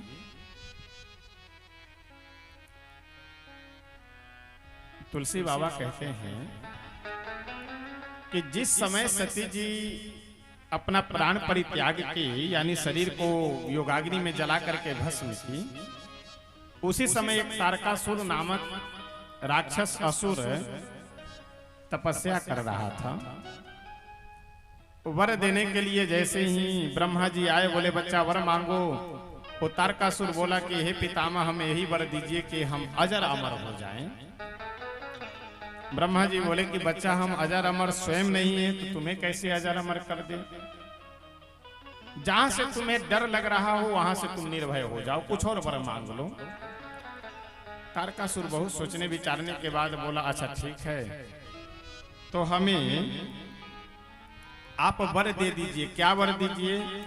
कि मेरी मृत्यु भगवान भोले शंकर के पुत्र के हाथ से ही हो, भगवान भोले शंकर के पुत्र के अलावे हमें कोई भी न मार सके। तारकासुर अपने मन में विचार किया कि अब भोलेनाथ विवाह करेंगे नहीं, विवाह करेंगे नहीं तो उनको कोई संतान होगी नहीं, और कोई संतान जब नहीं होगी तो हम अजर अमर हो गए, हमारी मृत्यु नहीं होगी। प्रभु बोले कि तारकासुर वर पा करके बहुत आतंक मचाए है, सभी देवताओं को ऋषि मुनियों को परेशान कर रखा है, और आप जब तक विवाह नहीं करेंगे तब तक उसकी मृत्यु नहीं होगी, इसलिए विवाह कर लीजिए आप। भोले बाबा बोले कि ठीक है प्रभु, विवाह तो हम कर लेंगे, लेकिन कहां किससे जाकर के हम कहें कि मेरा विवाह करवा दो। श्री राम जी बोले, श्री राघवेंद्र सरकार बोले कि भोले बाबा आपको कहीं कहने की या जाने की जरूरत नहीं है, आपको पति रूप में पाने के लिए तो पार्वती जी पहले से तपस्या कर रही है, केवल आप हाँ तो कीजिए। भोले बाबा बोले कि देखिए उचित तो नहीं है, विवाह करना तो मैं नहीं चाह रहा था, लेकिन नाथ वचन पुनि मेटी न जाही, आपकी आज्ञा का मैं उल्लंघन भी तो नहीं कर सकता हूँ, इसलिए कोई बात नहीं, विवाह हम करेंगे। भगवान यह कह करके चले गए। इधर भोलेनाथ सप्तऋषियों को याद किए, सप्तऋषि लोग आए, आकर के बोले कि प्रभु मेरे लिए क्या आदेश है। भोले बाबा बोले कि जाकर के पार्वती जी के प्रेम की परीक्षा लीजिए। सप्तऋषि लोग बोले कि प्रभु परीक्षा लेने में आपका अपमान करना पड़ेगा, तो आपके लिए कुछ अपशब्द बोलने पड़ेंगे, आपकी निंदा करनी पड़ेगी, तो पहले आप आशीर्वाद दीजिए कि हमें अपराध नहीं लगेगा, तब हम जाएंगे। भोले बाबा बोले कि जाकर के खूब मेरी निंदा करो, कोई अपराध नहीं लगेगा। सप्तऋषि लोग जब श्री पार्वती मैया के पास गए तो देख करके सब धन्य हो गए। ऐसे एकदम शांत अवस्था में पार्वती मैया बैठी हुई है, जैसे कि मानो साक्षात तपस्या ही मूर्तिमती होकर के बैठी हुई हो। मन ही मन सप्तऋषि लोग पार्वती मैया को प्रणाम किए, और सप्तऋषि पार्वती मैया को समझा रहे हैं, देवी आंखें खोलो और हमसे बात करो, हम तुम्हारे हित की बात करने आए हैं। क्या कह रहे हैं सभी सप्तऋषि लोग? तुलसी बाबा बहुत सुंदर वर्णन करते हैं। के ही अवराध हूँ का तुम चाहूं, के ही अवराध हूँ का तुम चाहूं, के ही अवराध हूँ का तुम चाहूं, के ही अवराध का तुम चाहूं, हम सन सत्य मरम कीन कहूं, हम सन सत्य मरम कीन कहूं, केहि अवराध हूँ का तुम चाहूं, केहि अवराध हूँ का तुम चाहूं। सप्तऋषि लोग बोले माता जी से कि हे देवी, के ही अवराध हूँ, आप किसकी आराधना कर रही हो और क्या आपको चाहिए, हमसे सही सही बताइए आपको। पार्वती मैया बोली कि ऐसा है, हम भोलेनाथ की आराधना कर रही हैं, भोलेनाथ की उपासना मैं कर रही हूँ, और भोलेनाथ को पति रूप में मैं पाना चाहती हूँ, भोलेनाथ से विवाह करना चाहती हूँ। ये बात सुनते ही सप्तऋषि लोग ठठाके लगा करके हंसे और बोले कि अरे राम राम, लगता है तुम्हें कोई बहला फुसला दिया है। अरे विवाह करना था तो मुझसे बताई होती। इस संसार में सबसे बड़े अगुआ तो हम लोग हैं। हम लोग का तो काम ही है विवाह करवाना। बहुत सारे लोग अपना परिचय देते हैं। उनसे पूछे कि क्या नाम है, फलाना नाम है, कहाँ रहते हैं, अमुक गांव में घर है, क्या करते हैं, तो विवाह शादी करवाना हमारा काम है। कई जगह तो मैं देखा हूं कि नाम के आगे टाइटल भी लगा लेते हैं, घर जोड़े, दो घरों को जोड़ा करें। सप्तऋषि लोग बोले कि अगर विवाह ही करना था तो हमसे बताई होती। हम सब लोग तो घर जोड़े हैं, हमेशा घर जोड़ा करते हैं।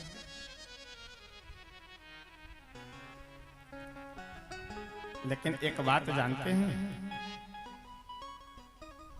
प्रत्येक गांव में अथवा प्रत्येक मोहल्ले में एक आध घर जोड़े होते हैं, तो एक आध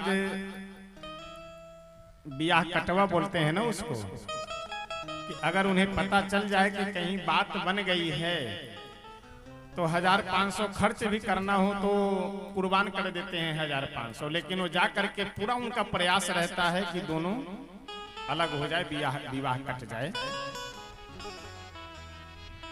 तो घर जोड़ने वाले को, विवाह करवाने वाले को तो घर जोड़े बोलते हैं, और विवाह काटने वाले को ब्याह कटवा। ये दोनों लोग हर जगह होते हैं, आपको एक आध तो मिलेंगे।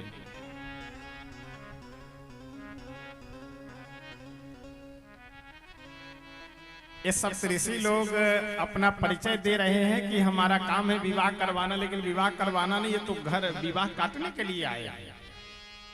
विवाह करवाने वाले तो नारद जी हैं, जो पार्वती मैया को संदेश दिए, उपदेश दिए कि भोलेनाथ की उपासना करो, उन्हें पति रूप में प्राप्त करो, उनसे विवाह करो। सप्तऋषि लोग बोले कि अगर आपको विवाह करना था तो हमसे मिली होती, हम आपके लिए बढ़िया वर ढूंढ करके लाते, सर्वगुण संपन्न, सर्वांग सुंदर, कोई कमी नहीं। और जिनको पति रूप में पाने के लिए तपस्या कर रही हो, ये समझ लो कि अगर फ्री में भी उनसे विवाह हो तो नहीं करने लायक है। फ्री में भी अगर वो मिल जाए वर रूप में तो विवाह करने लायक नहीं है, और तुम उनके लिए तपस्या कर रही हो। महादेव अवगुण भवन, महादेव अवगुण भवन, जिनको तुम पति रूप में पाने के लिए तपस्या कर रही हो, अवगुण के भंडार हैं। महादेव अवगुण भवन, विष्णु सकल गुण धाम। भगवान नारायण साक्षात वैकुंठाधिपति विष्णु, अगर तुम कहो तो मैं उनसे विवाह करवा दूं, जिनमें कोई गुण अवगुण नहीं। महादेव अवगुण भवन, विष्णु सकल गुण धाम।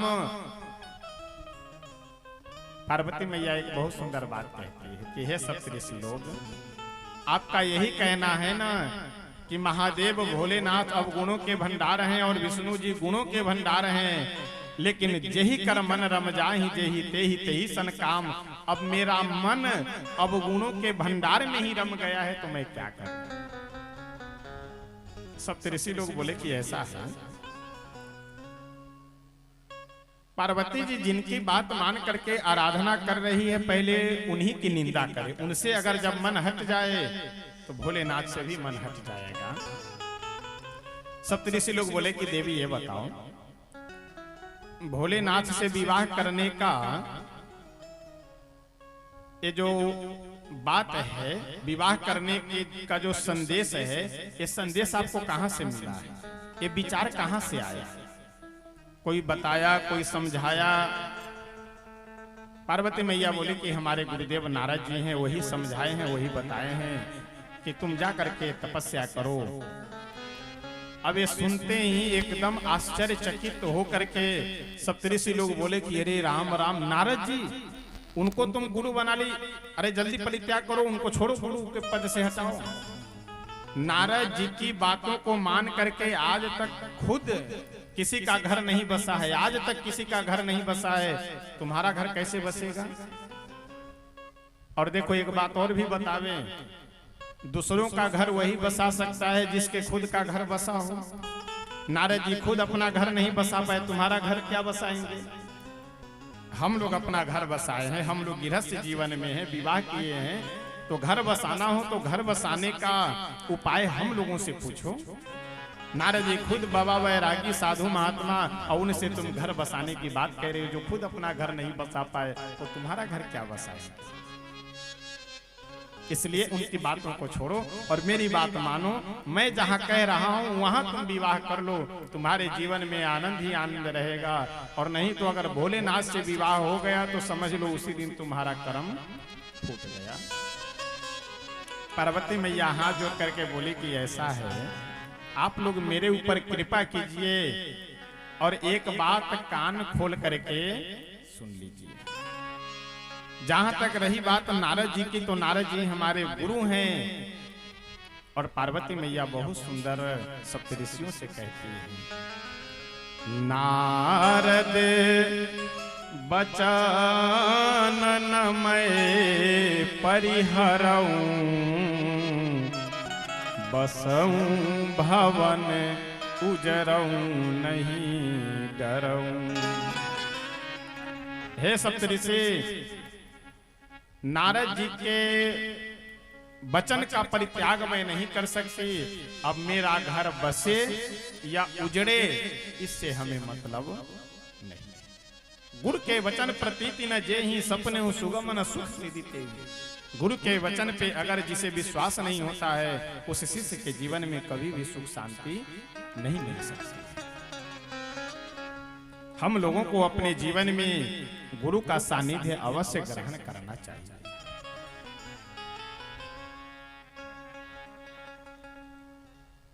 एक बहुत सुंदर प्रसंग है कि एक गुरुजी अपने शिष्य को एक वाक्य रटा दिए। वाक्य क्या था कि राम नाम कहने से भवबंधन छूट जाता है। अब वो शिष्य जहां भी जाए वहां यही वाक्य पढ़ा करे कि राम नाम कहने से भवबंधन छूट जाता है, राम नाम कहने से भवबंधन छूट जाता है।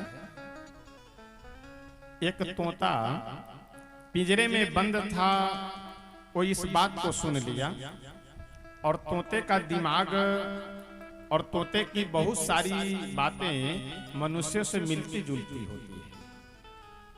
तोता इस वाक्य को सुन करके समझ गया, अच्छा राम नाम कहने से भवबंधन छूट जाता है, तो इसका मतलब हम पिंजरे से भी छूट जाएंगे। अब उसी समय से वो राम राम राम राम राम राम जपना प्रारंभ कर दिया। दिन भर जपा, रात भर सोया नहीं, जपता रहा, लेकिन पिंजरे से नहीं छूट पाया। कल हो करके जब वह महात्मा जी राम नाम कहने से भवबंधन छूट जाता है, राम नाम कहने से भवबंधन छूट जाता है, यह वाक्य बोलते हुए जब रास्ते से निकले तो वह तोता सुगा डांट करके बोला कि चुप रहो, फालतू बात करता है। वो महात्मा आए नजदीक, बोले क्यों डांट रहे हो, क्यों ऐसा बोल रहे हो?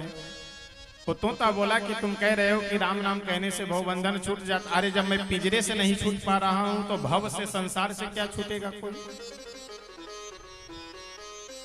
वो शिष्य वो महात्मा बोले कि यह बात तो तुम्हारी सही है, ठीक है, इस प्रश्न का उत्तर मैं कल बताऊंगा, गुरु जी से पूछ करके आऊंगा। वो शिष्य गया, जाकर के गुरु जी से पूछा कि गुरु जी ऐसी ऐसी बात है, एक तोता राम नाम 24 घंटे से जप रहा है लेकिन वो पिंजरे से नहीं छूट पाया है। तो ही हमसे बोल रहा था कि जब राम नाम जपने के बाद हम पिंजरे से नहीं छूट पा रहे हैं तो भवबंधन से कोई कैसे छूट सकता है? गुरु जी कान में उस शिष्य को कुछ बताए और उस शिष्य जाकर के तोते से वह बात बता दिया। बात क्या है?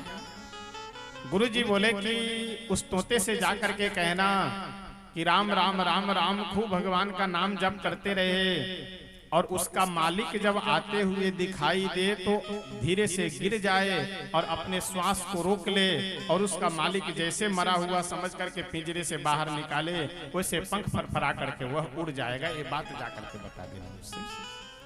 शिष्य गया, जाकर के गुरु जी के संदेश को उस तोते के कान में बता दिया। तोता राम राम राम राम जप रहा था। जैसे उसका मालिक आते हुए दिखाई दिया वैसे धीरे से गिर पड़ा। मालिक समझा कि लगता है तोता मर गया।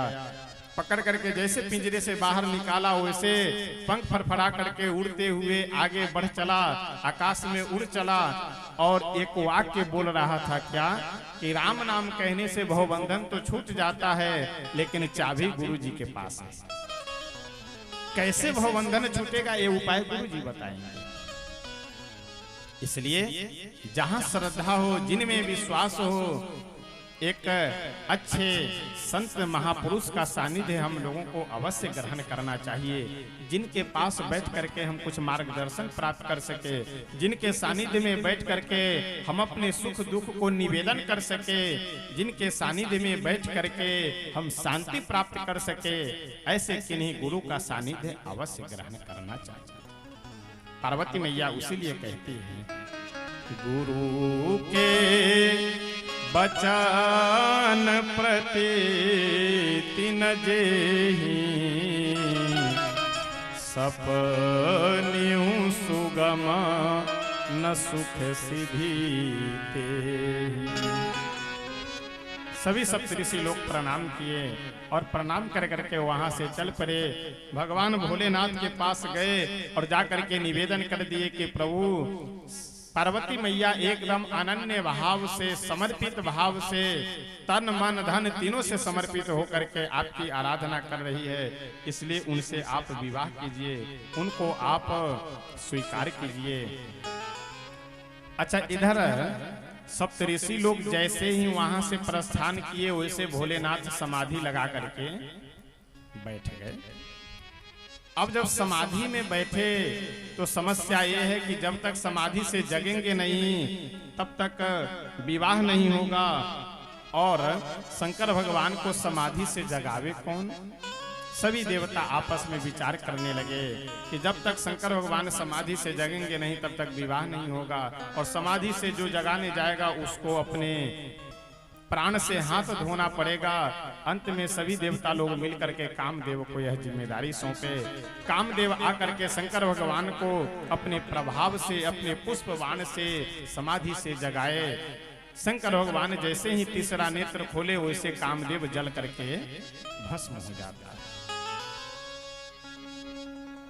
कामदेव जैसे जल करके भस्म हुआ और शंकर भगवान समाधि से जगे।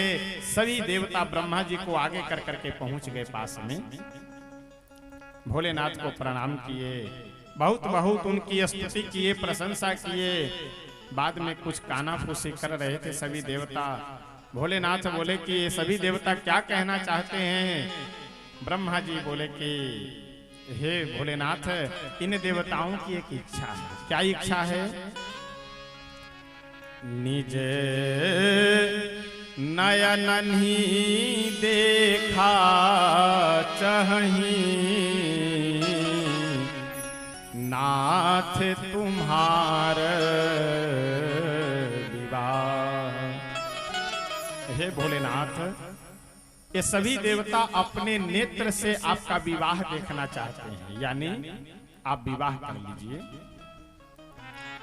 अच्छा, भोले बाबा को याद आ गई वह बात कि सप्तऋषि लोग आकर के कह रहे थे कि पार्वती जी का आपके चरणों में अपार स्नेह है, प्रेम है, इसलिए उनसे विवाह कर लीजिए। तो पार्वती जी तपस्या कर ही रही है, हमारे आराध्य श्री राघवेंद्र सरकार का आदेश है ही, देवताओं की भी इच्छा है। जब सब संयोग बन रहा है तो हम क्यों मना करें? सभी देवताओं से प्रसन्न होकर के भोलेनाथ बोले कि ठीक है, जाओ, विवाह होगा। अब सभी देवता प्रसन्न होकर के अपने अपने लोक को चल पड़े। बढ़िया बाराती चलने के लिए तैयारी करने लगे। सभी देवता बारातियों के समान वेशभूषा धारण कर करके कैलाश पर्वत पे बारी बारी से पहुंचने लगे और भोले बाबा जैसे के तैसे अपने आसन पे बैठे हैं।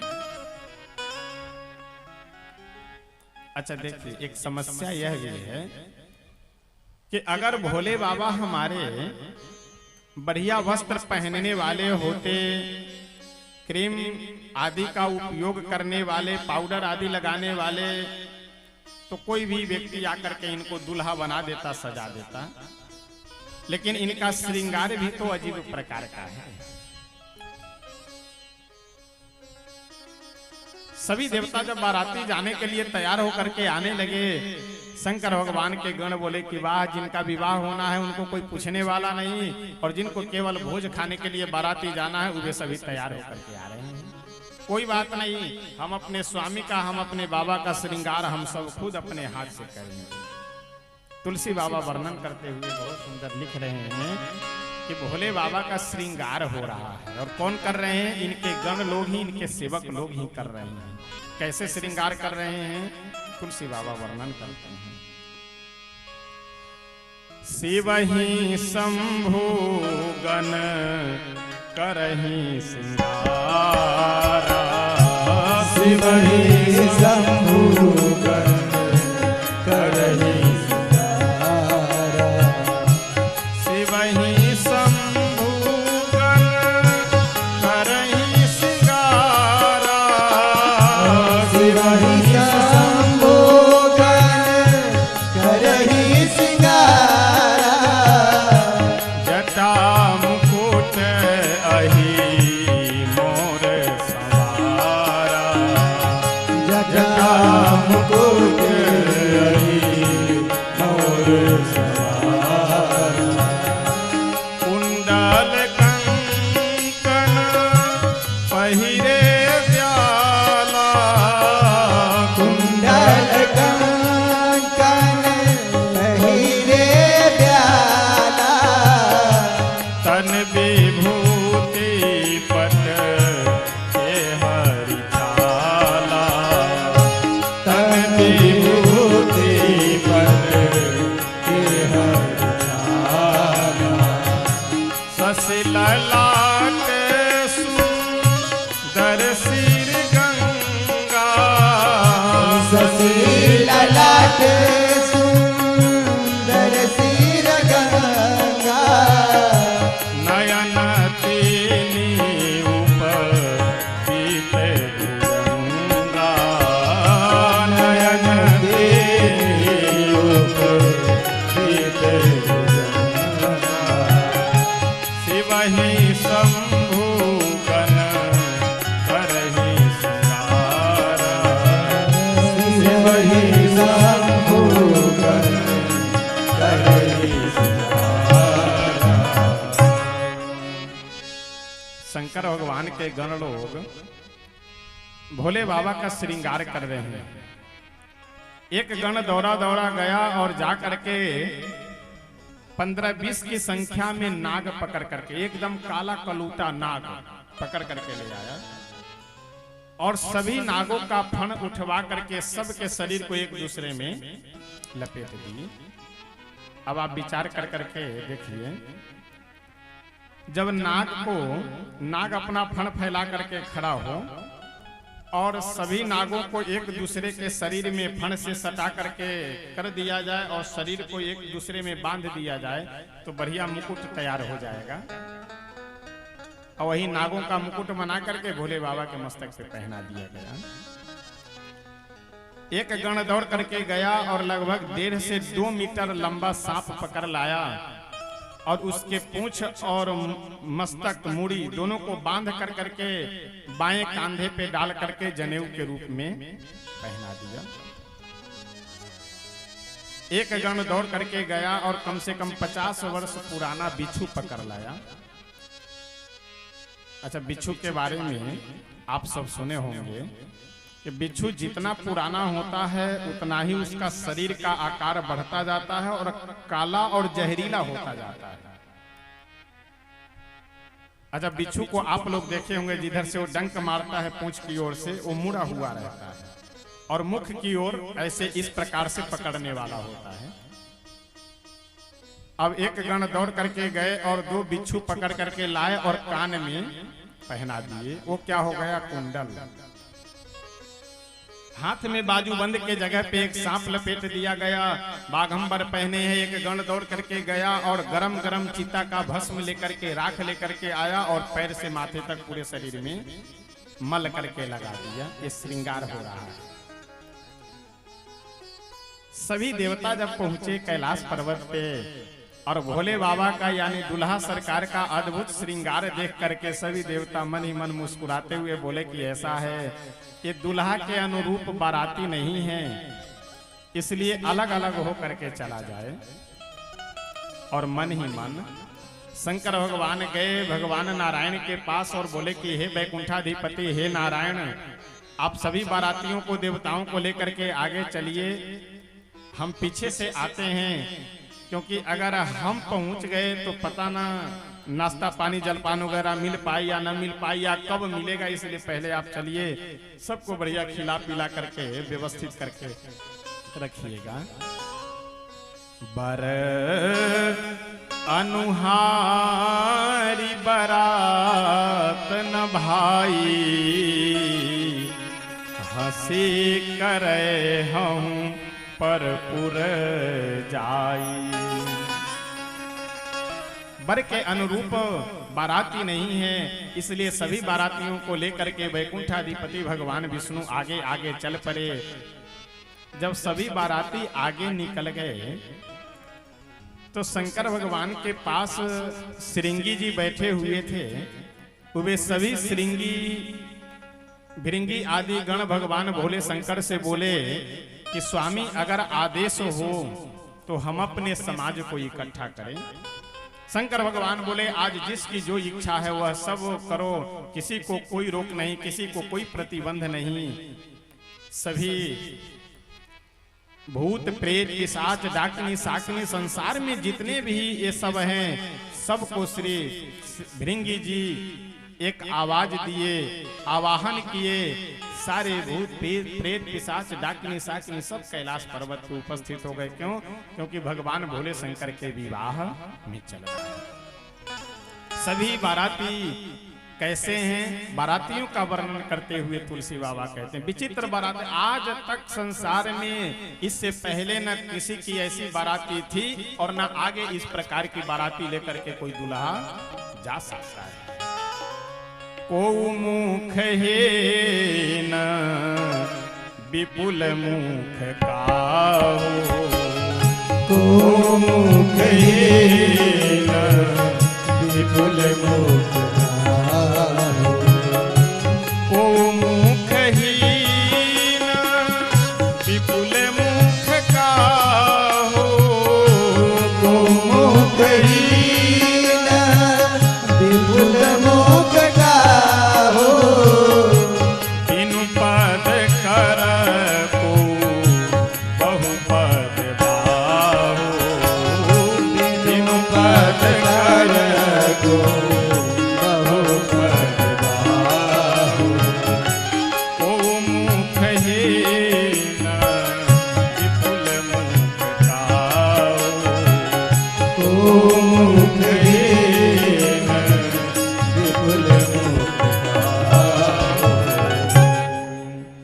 किसी को तो एक भी मुख नहीं है और किसी के पूरे शरीर में मुख ही मुख है। किसी को एक भी पैर नहीं, किसी के पूरे शरीर में पैर ही पैर है। ऐसे विचित्र बारातियों को लेकर के शंकर भगवान गिरिराज हिमालय के भवन की ओर चल रहे हैं और भोलेनाथ को विवाह करने के लिए जाने दीजिए। समय अब पूरा हो रहा है, इसलिए अपनी वाणी को हम यहीं श्री हनुमान जी महाराज के चरणों में विराम करते हैं। आगे की कथा हम सब कल श्रवण करेंगे। आइए प्रेम से अपने मन और वाणी को पवित्र करने के लिए पहले स्तुति और संकीर्तन करते हैं, तत्पश्चात आरती करेंगे। आरती थाल कहाँ है? आइए प्रेम से पहले स्तुति और संकीर्तन करते हैं, फिर आरती करेंगे। शरण में आए हैं हम तुम्हारी, दया करो हे दयालु भगवन। शरण में आए हम तुम्हारी, दया करो हे दयालु भगवन। शरण में आए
भले जो है हम तो हैं तुम्हारे, बुरे जो हैं हम तो हैं तुम्हारे।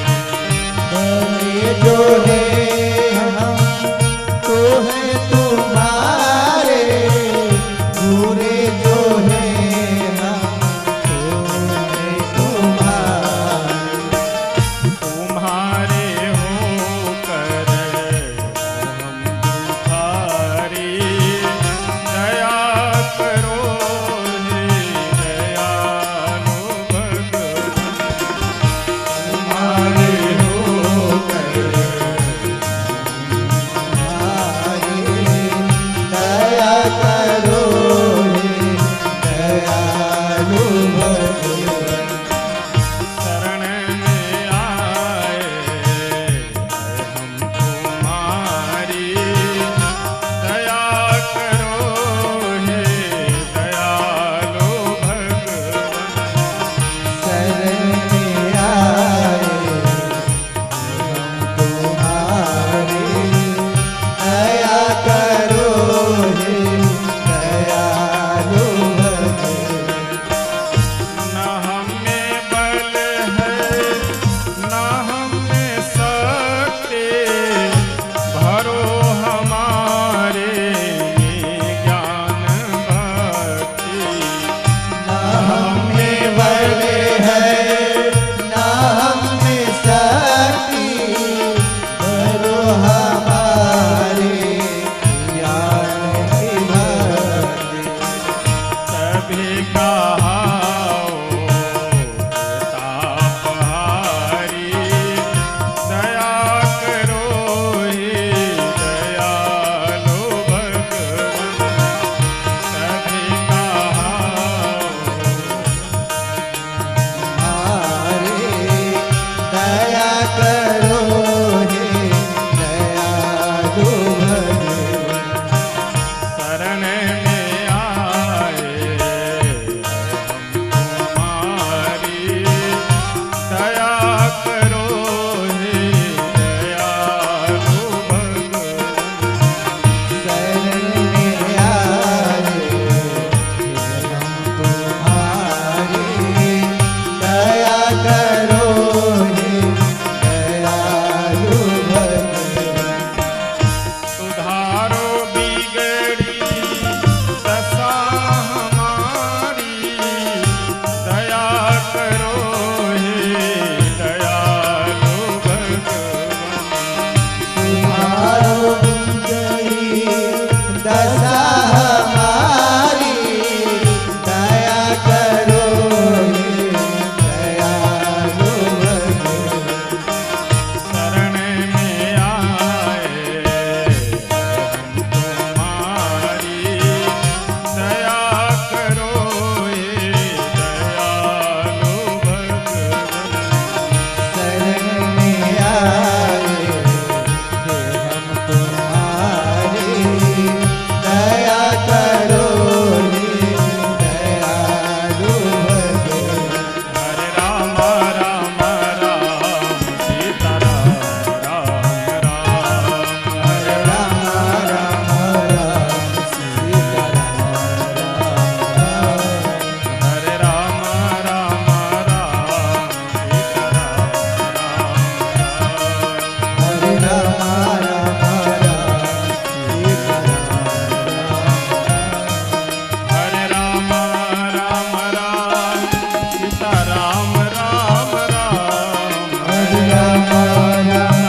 आप सभी भक्त अपने अपने यथास्थान खड़े हो जाएं और जो भी पीछे हैं ज़्यादा भीड़ नहीं, क्योंकि गर्मी भी है, थोड़ी दूरी बना करके और आगे आ जाएंगे सभी भक्त।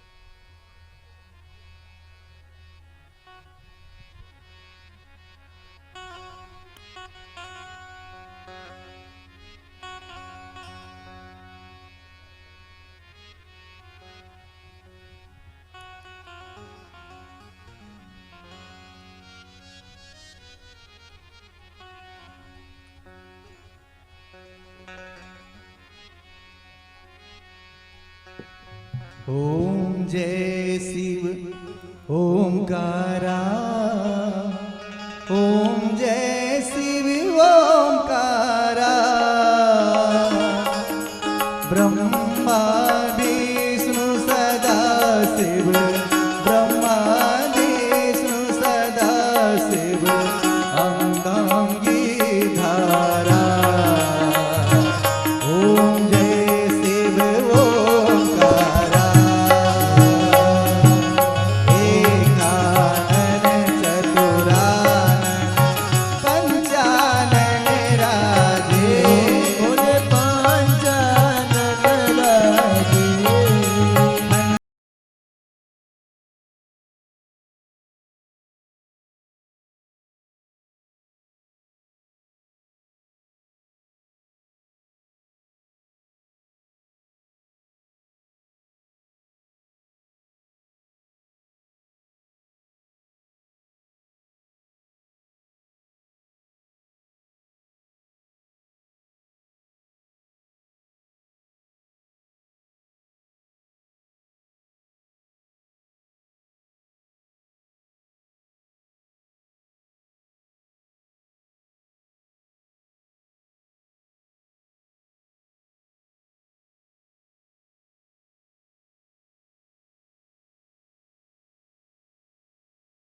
सीताराम भगवान की जय हो।